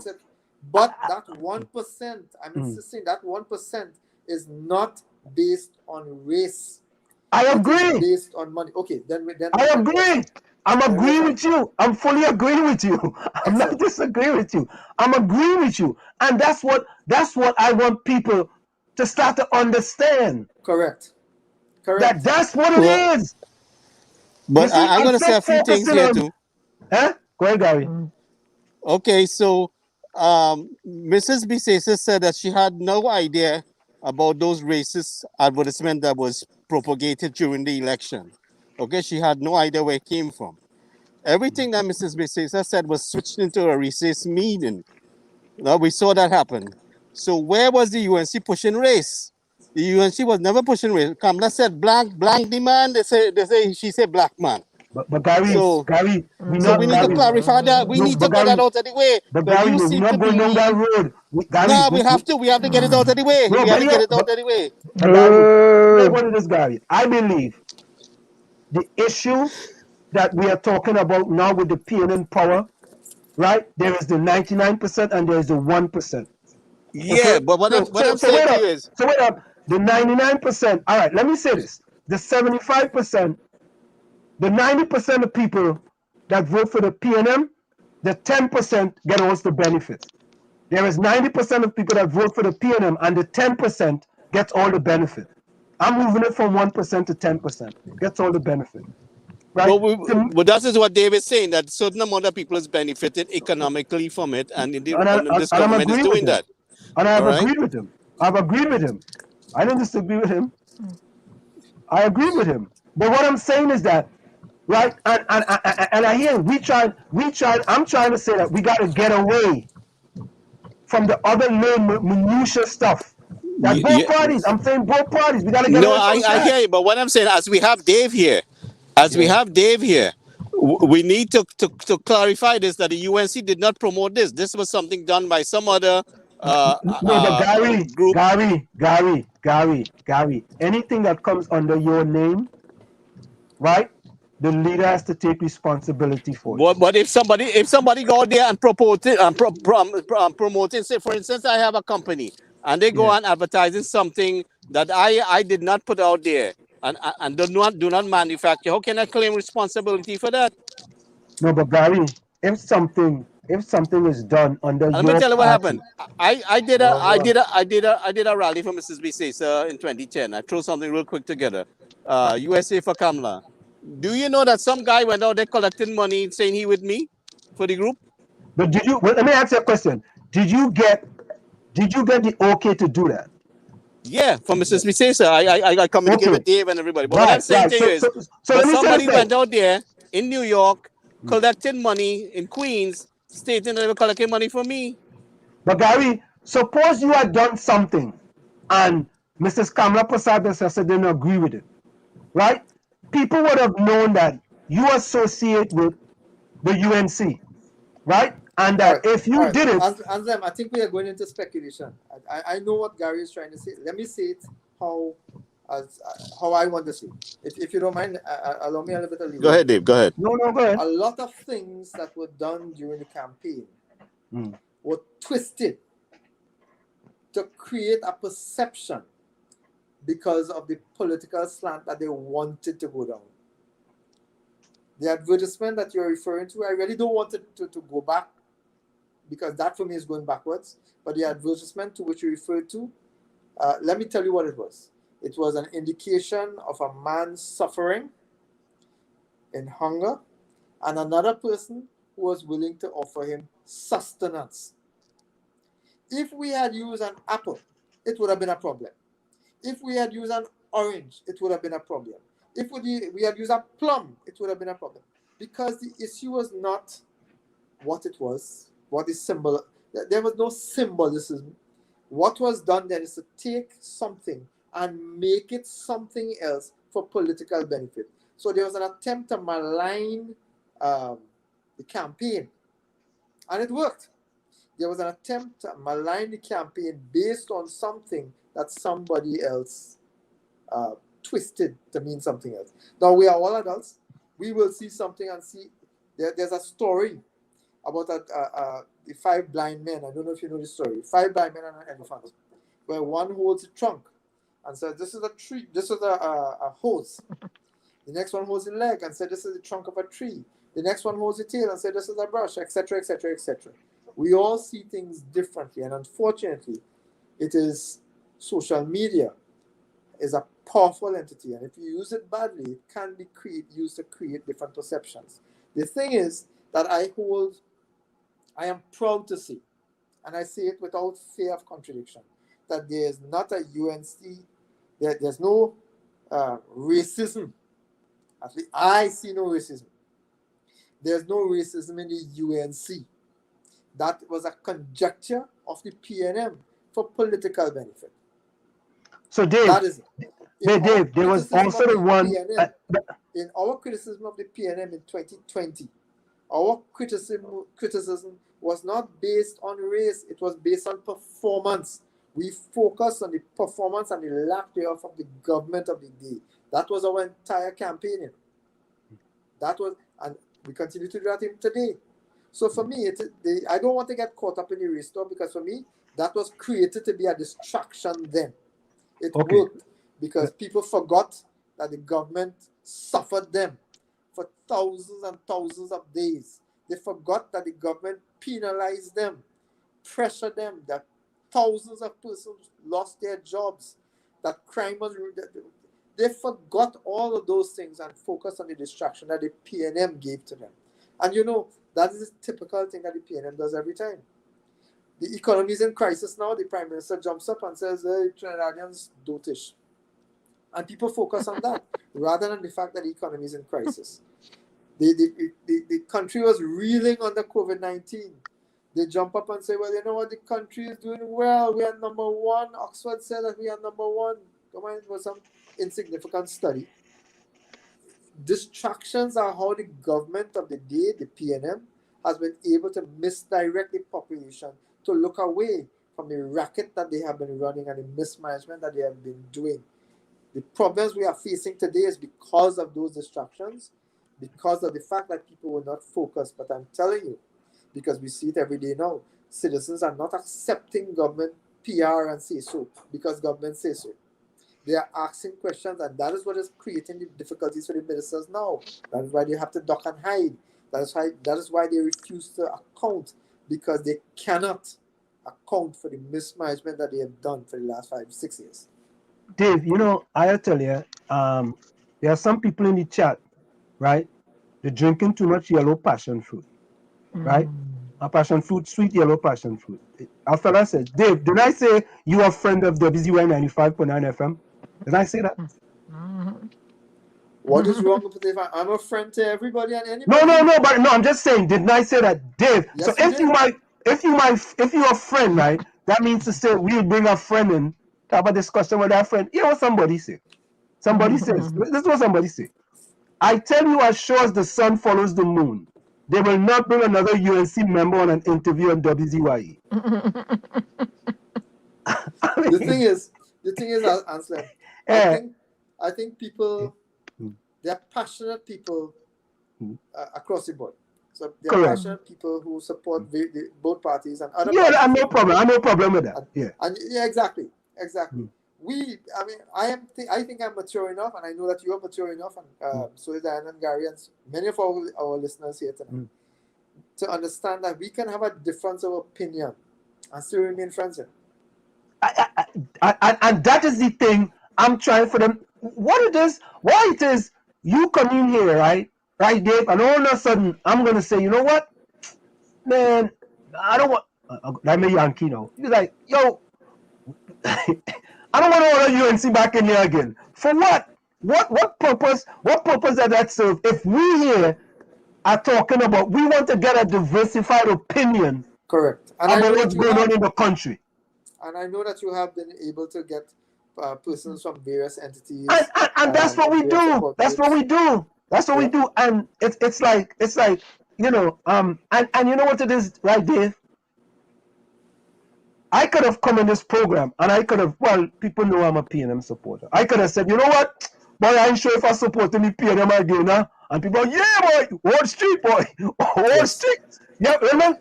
And be disingenuous, right?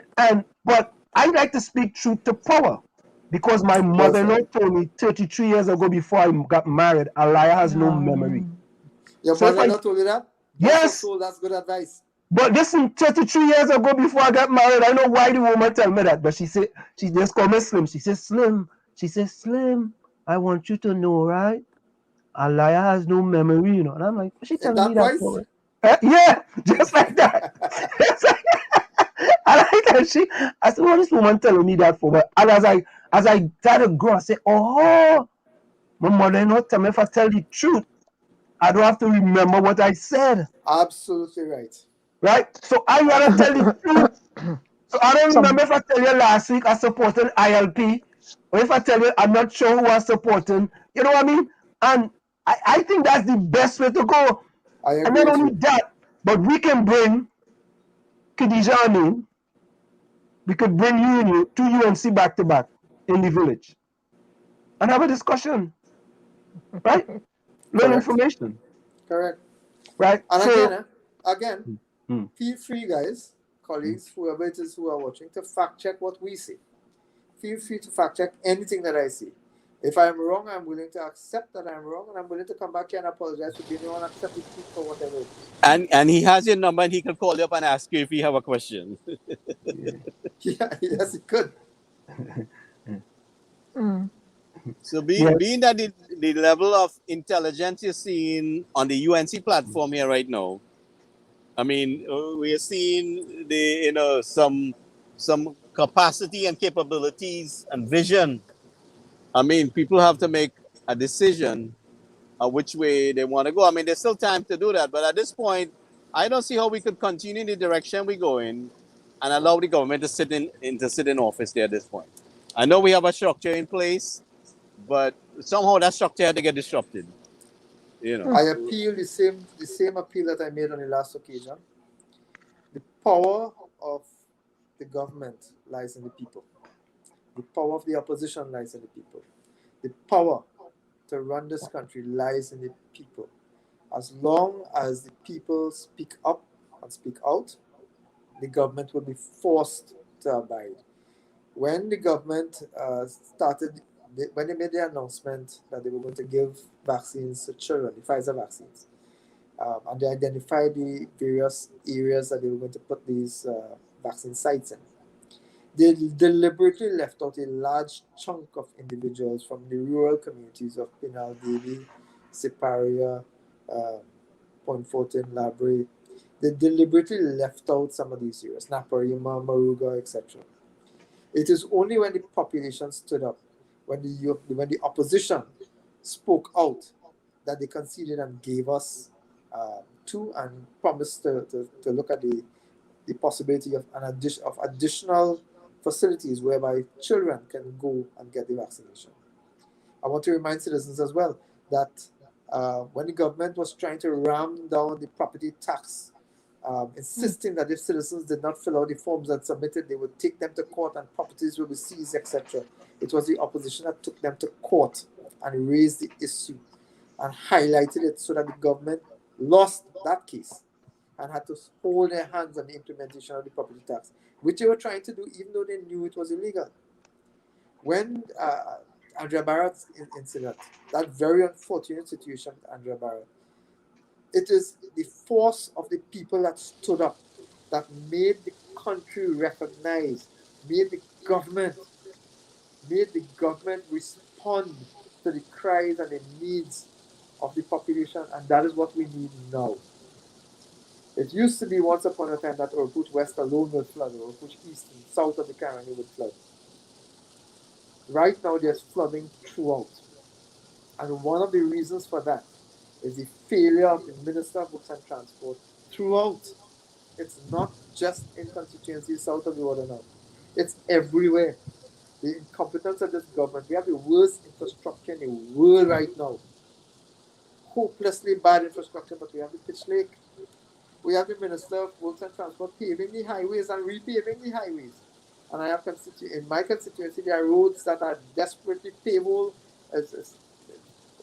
curb to curb, potholes, for miles on end, potholes, bad roads. You have drains running in the middle of the road, but you have a minister whose priorities are different.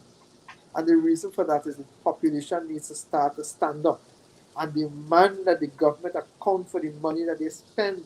If not, it will still fall upon their backs, the population's back, including me, who will have to pay for the transgressions that this government is doing. So Dave, we always ask everyone who come into the village a question. If you had to send a message to the Prime Minister of Trinidad and Tobago, Dr. Keith Rowley, what would be your message to the Prime Minister of Trinidad and Tobago? If you can't do the job that the population had confidence that you can, if you cannot do the job, step down. If you can do the job, prove it. Stop the old talk. Stop insulting the population who put you there, who pay your salary. Stop insulting the people. Come forward. Talk to them. We are intelligent beings. Trinidad and Tobago is not what it was 50 and 100 years ago. We are an educated population. Stop thinking that we are fools, because the problem I have is the perception that the Prime Minister may very well be surrounded with individuals and he's judging the rest of the population by these persons around him. He should stop doing that. Come straight to the population. If you can't do the job, resign. Give somebody else a chance. If you can't do the job, resign. If you can't do the job, it's been 6 years. Man up. Do it. That's my suggestion. Dave, we want to thank you all so kindly for spending all this time with us. We really do appreciate you coming and spending time with us. Any closing words before you go? Yes. I noticed tonight that we now have 3 superheroes in our midst. We have the Phantom, Gary. We have the Lone Ranger, Anselm. Yeah. And we have Storm, my very good friend. Who abandoned, by the way, a Jamaican, Bajan guy who was very sweet on her early on, and then she started to ask for market crab and things. But we leave that alone for now. But we have 3 superheroes here. I think you all have done a tremendous job of promoting the interest, and I believe that you have given an unbiased view. It is my belief that this program has provided significant opportunity for information to be shared to the wider community. And I want to thank you all very much for doing so. I wish you all the best. Stay strong, stay safe. God bless. Thank you so much, David. It's always a pleasure. Same here. So there you have it, folks. There you have it, folks. Of course, it's in the village with the dark triplets on WZYE 95.9 FM. Yeah. 𝗧𝘂𝗲𝗄𝐿 say Anselm is a backpedaling PNM. What does that mean? I was right that cycle. Don't pay attention. Backwards?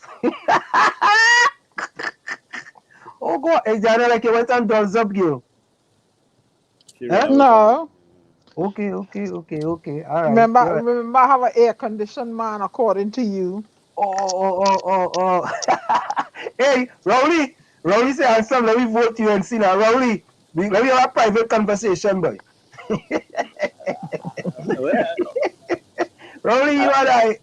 We had to talk about Anselm being the sports minister. Yeah, cheesecake. Anselm going to boof me behind your back. I don't boof anybody. Yeah. I don't boof people. Yeah. I just keep it real, man. You're Rowley friend. You like to boof. Yeah. Like right. Look, little fella, little Jack Corner want to go sit in his corner, right? Little Jack Corner wants you to get nightmares tonight with them 2 interviews. One nightmares again. You'll get nightmares. Boy, look, run. Go and sit in your corner like little Jack Corner, eh? Okay? All right. Closing time. So I mean, look at the quality of intelligence that you get there with these people, with these 2 people, hardworking people on the ground. The PNM of intelligence 2-man guy. Yeah, right. PNM intelligence 2-man. Oh God! Look at the not intelligence only, but the compassion, the care for the people, the interest of the people. I mean, we're talking about performance versus propaganda. Yo, all right. 𝗧𝘂𝗲𝗄𝐿, who say what you say there? 𝗧𝘂𝗲𝗄𝐿. Look, I don't want to put that word in front of it. Well, you see where you start, Anselm. Oh God, Diana, air conditioned man. You see? Lord. What you say. No, I was just repeating your statement. We have a storm coming through, so Yeah. A storm. In fact, I'm on the road here now. That's really coming down heavy. All right. Let me finish this up quick here. Hey, Takisha, welcome. Takisha, we haven't had no closing comments from you. So, Takisha, put the closing comments in the chat. Run. Little Jack Corner, who goes to sit in his corner. Yeah, Ron, yeah. Not you. Okay, not you. All right? Not you, Ron. Not you. Little Jack Corner, go sit in your corner. Right? Takisha say, why you don't invite P? Who's P? Who's P? I don't know who P is. Who's P? I don't know who P is. Yeah, hold on. Maybe she was trying to say me. I don't know. Who's the other fella? Myself. So,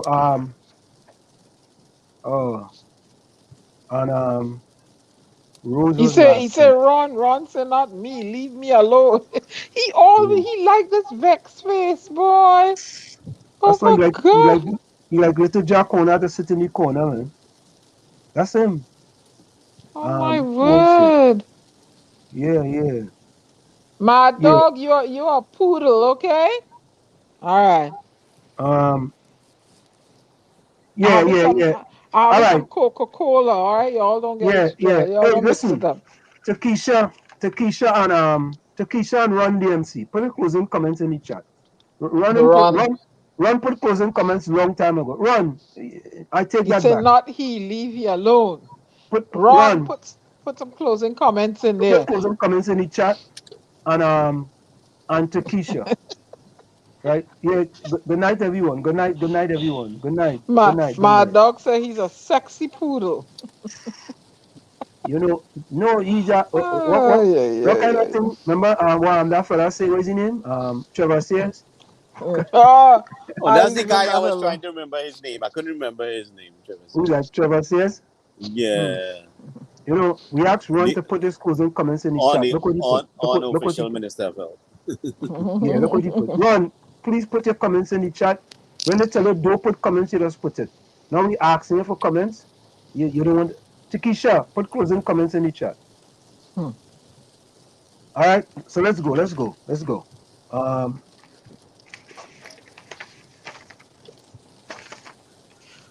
Good okay. night, RMC. So when we bring in Erica on the program, Erica always running. Yeah, Erica. She like Usain Bolt. Hmm. They're shy, you know, So in the words of Gary. Go ahead, yeah, yeah. Go ahead. yeah, in the words of Martin Luther King, take the first step in faith. You don't have to see the whole staircase. Just take the first step. From where I sit, this is it. The clock on the wall. So that's all I like to say, but I've got to go. Remember, hard work beats talent. When talent does not work hard, and for every 60 seconds of anger, you lose 1 minute of happiness. Go ahead, Diana. Just a minute. Wait a minute. 1 Okay. minute. Yeah. Oppression, the root cause of conflicts. When a man is denied the right to live the life he believes in, he has no choice but to become an outlaw. Oppression is defined as the exercise of authority in a burdensome and unjust manner. An extension of the SOE in Trinidad and Tobago at this time would be burdensome and oppressive. Oppression is what makes life hard. It kicks you when you're down at your lowest point, and it continues to do so. An oppressed person can learn to fight oppression if they only make themselves aware of it. Oppression is at the root of many of the most serious enduring conflicts in the world today. Conflict arises when there are two or more groups who are experiencing social strain, and conflict arises when these groups are competing for limited resources. Conflict arises when citizens perceive government behavior as dictatorial. Conflict arises when farmers feel economically deprived of funds they're entitled to. Conflict arises when citizens see no future prospects with a permanent job and their bank accounts have been drained. Conflict will arise when citizens are witnessing the crumbling infrastructure of the road network before their eyes. Conflict will arise when their homes are being flooded out and they're losing their household fixtures in a pandemic with no social network in place to help them replace those fixtures. Conflict arises when they have run out of food and their children cry out to them because they're hungry. Conflict will arise when their loved ones around them are falling ill or dying from the vaccine, and no one in authority is consoling them or giving them truthful answers. Conflict will arise when the cost of living is increasing daily, and those citizens who are lucky to have a job Their salary does not increase, yet the politicians live in luxury. Conflicts will arise when citizens feel they are being disparaged against based on their political affiliation and domicile location. Conflicts will arise. It is human nature. My question to the establishment of Trinidad and Tobago is, are you going to continue to frustrate the already oppressed citizens with an extended SOE, suppression of expression, because you want to delay the imminent rebellion? This is Diana Benskin, aka The Storm, bidding you auf Wiedersehen until we meet again. Good night, my beloved people.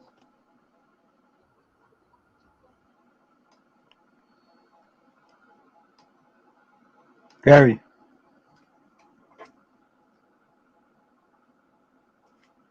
Yo, Gary.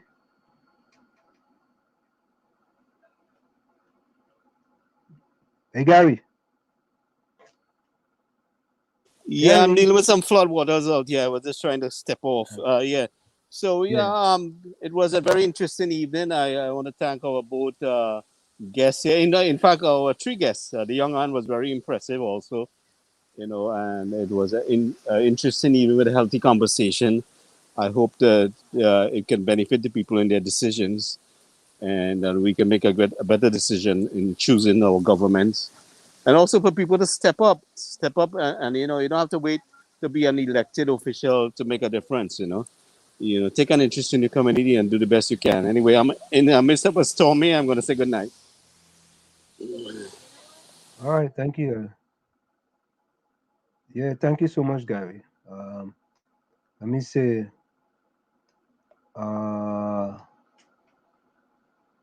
good night to all. Okay, Ron DMC says, comment. Never look down on anyone unless you are helping them up. Thank you so much, Ron. And then we have Takesha says, thanking God for giving us health and strength to see another day, to continue blessing the team and the fantastic show as always. Always a pleasure being here. Love you all. Be safe. Thank you very much. All right. So we're gonna go out tonight with 𝗹𝗶𝘀𝗁𝗍, think it over. Take care, folks. Have a wonderful weekend. See you.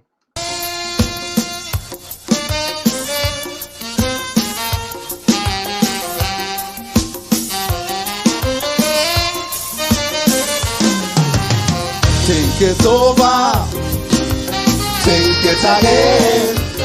Listen. If all see Rash Shorty, Chalk Dust, any one of them tell them what George say. Think it over, think it again. I sit home listening to my radio. They say they're going and jam some calypso. They say they have something brand new from Rash Shorty. So I sit down patiently listening to he. But when I hear the man start back talking preacher, and then he start to diss up at Jala, is when I hear he start calling Iwa George name. I hold my head and start to ball, not my name again. 3 years ago he say, Iwa, you singing Tata. Last year he come back with the same Tata. It look like Shorty I running out of lyrics, and he want me to teach him a few new tricks. I is the man who sing boom boom 3, 4, 5, 6 times, and every time I sing it the people does whine. The Shorty never used to treat young guys so not so crude. I way that teach him how to gamble and eat some food. Think it over, think it again, Mr. Shorty. Think it over, think it again, Hail Selassie. Think it over, think it again, cause everybody knows I could sing so the party side of me. That is how I does maintain my family. Think it over, think it again, Mr. Chalk, just think it over, think it again. They're trying to tell people I cannot sing calypso. It's only boom boom and do the Iowa, I know. But I's the man who sing times hard, let us work harder. 2 months later the bank come to take my car. To be a Kaisonian, you have to make fast money. Money for vitamins, you have to eat healthy. You have to drive good car, not no jalopy. You can't come in town looking hungry, hungry, hungry. You have to remember you is a role model. And anywhere you go, people will look up to you. That kind of lyric shorty I them want me to sing. Like they want to see me eating from the dustbin. Think it over. Think it again. Mr. Shorty, think it over. Think it again. Hail Selassie, think it over. Think it again. Cause everybody know I could sing Kaiso, the party side of me. That is how I just get work in Miami. Think it over. Think it again. Think it over. Think it, I say. Think it again. Pling, pling, pling, pling, pling, pling, pling, pling. I hear my telephone ring. When I say hello, it's 𝗹𝗶𝘀𝗲𝗏 calling. He say, I'm looking for a shorty. Last year he record, he has some money for me. I hear a people when I say hello, it's Kenny. Songing like if he have a pain in his belly. He and all want a number for the ras. Cause he find he playing up in the ras. All them song this man sing to bad talk me. He never paid his studio no money. I don't know why he don't trim that hair on his head and brush his teeth and pee and go in his bed. Think it over. Think it again. Think it over. Think it again. Iowa George. It's over. Think it again. Iowa. Think it's over. Think it again. Listen, it's about that Kaisonian who talk to and all. I want to hear the stories. Are you ready to hear the stories? Let me go. Think it over. Think it again. Come in. I know all them Calypsonians listening, and everybody just shoo-shooing. They're listening to see if I put their name in my song, because it have other Kaisonians who fight me down. It have one working in the cultural ministry. Every song he sing is the same melody. He gets some doctorate quite up in Michigan, trying to say I give it Kaiso bad injection. But when I hear he say merchant strip Kaiso heart, and when San Divins just tear Kaiso up. Look, Chuck, just let me tell you something, and it know this. You need to see a musical psychiatrist. Think it over. Think it again. Think it over. Think it again. Iowa, Georgia, ladies and gentlemen. Huh? Think it again. Iowa. Think it over. It have more people in. All ready for them? Are you ready? Carnival Sunday night, I went to the Marsh Grass show. Them back in Brother Marvin, I back in Crow. When I hear Tiger is that this in this point boy name, I say like this big fat woman, it had no shame. I could remember the last time she made money. She and she sisters was riding a donkey. So don't try to make people feel Iowa is a fraud when you worship my music like if it's your God. I know things hard and you want to eat. Everybody want to look nice in the street. Tell Tigeress if she want to make her comeback, don't try to take no ride on Iowa George back. Think it over. Think it again. Think it over. Think it again. Think it over. Think it again. Come back, Iowa. I say come back again. Back to the story around Shorty. Are you ready for it? Shorty I is a spiritual fella. Everybody know the man reading the script. scripture. I don't know what books he reading in 𝗵𝗶𝘆, but if it's the Bible, he's supposed to know. Jaja say leave all judgment up to he. He take it on his own and started to judge me. I don't care if he tell people Iowa is a louse. I know no bank ain't coming back to take me home. Take it again. Take it over. Take it again. Take it over. Take it again. Take it over. Take it again. Iowa judge, come at Iowa. One more time. Think it over. Think it again.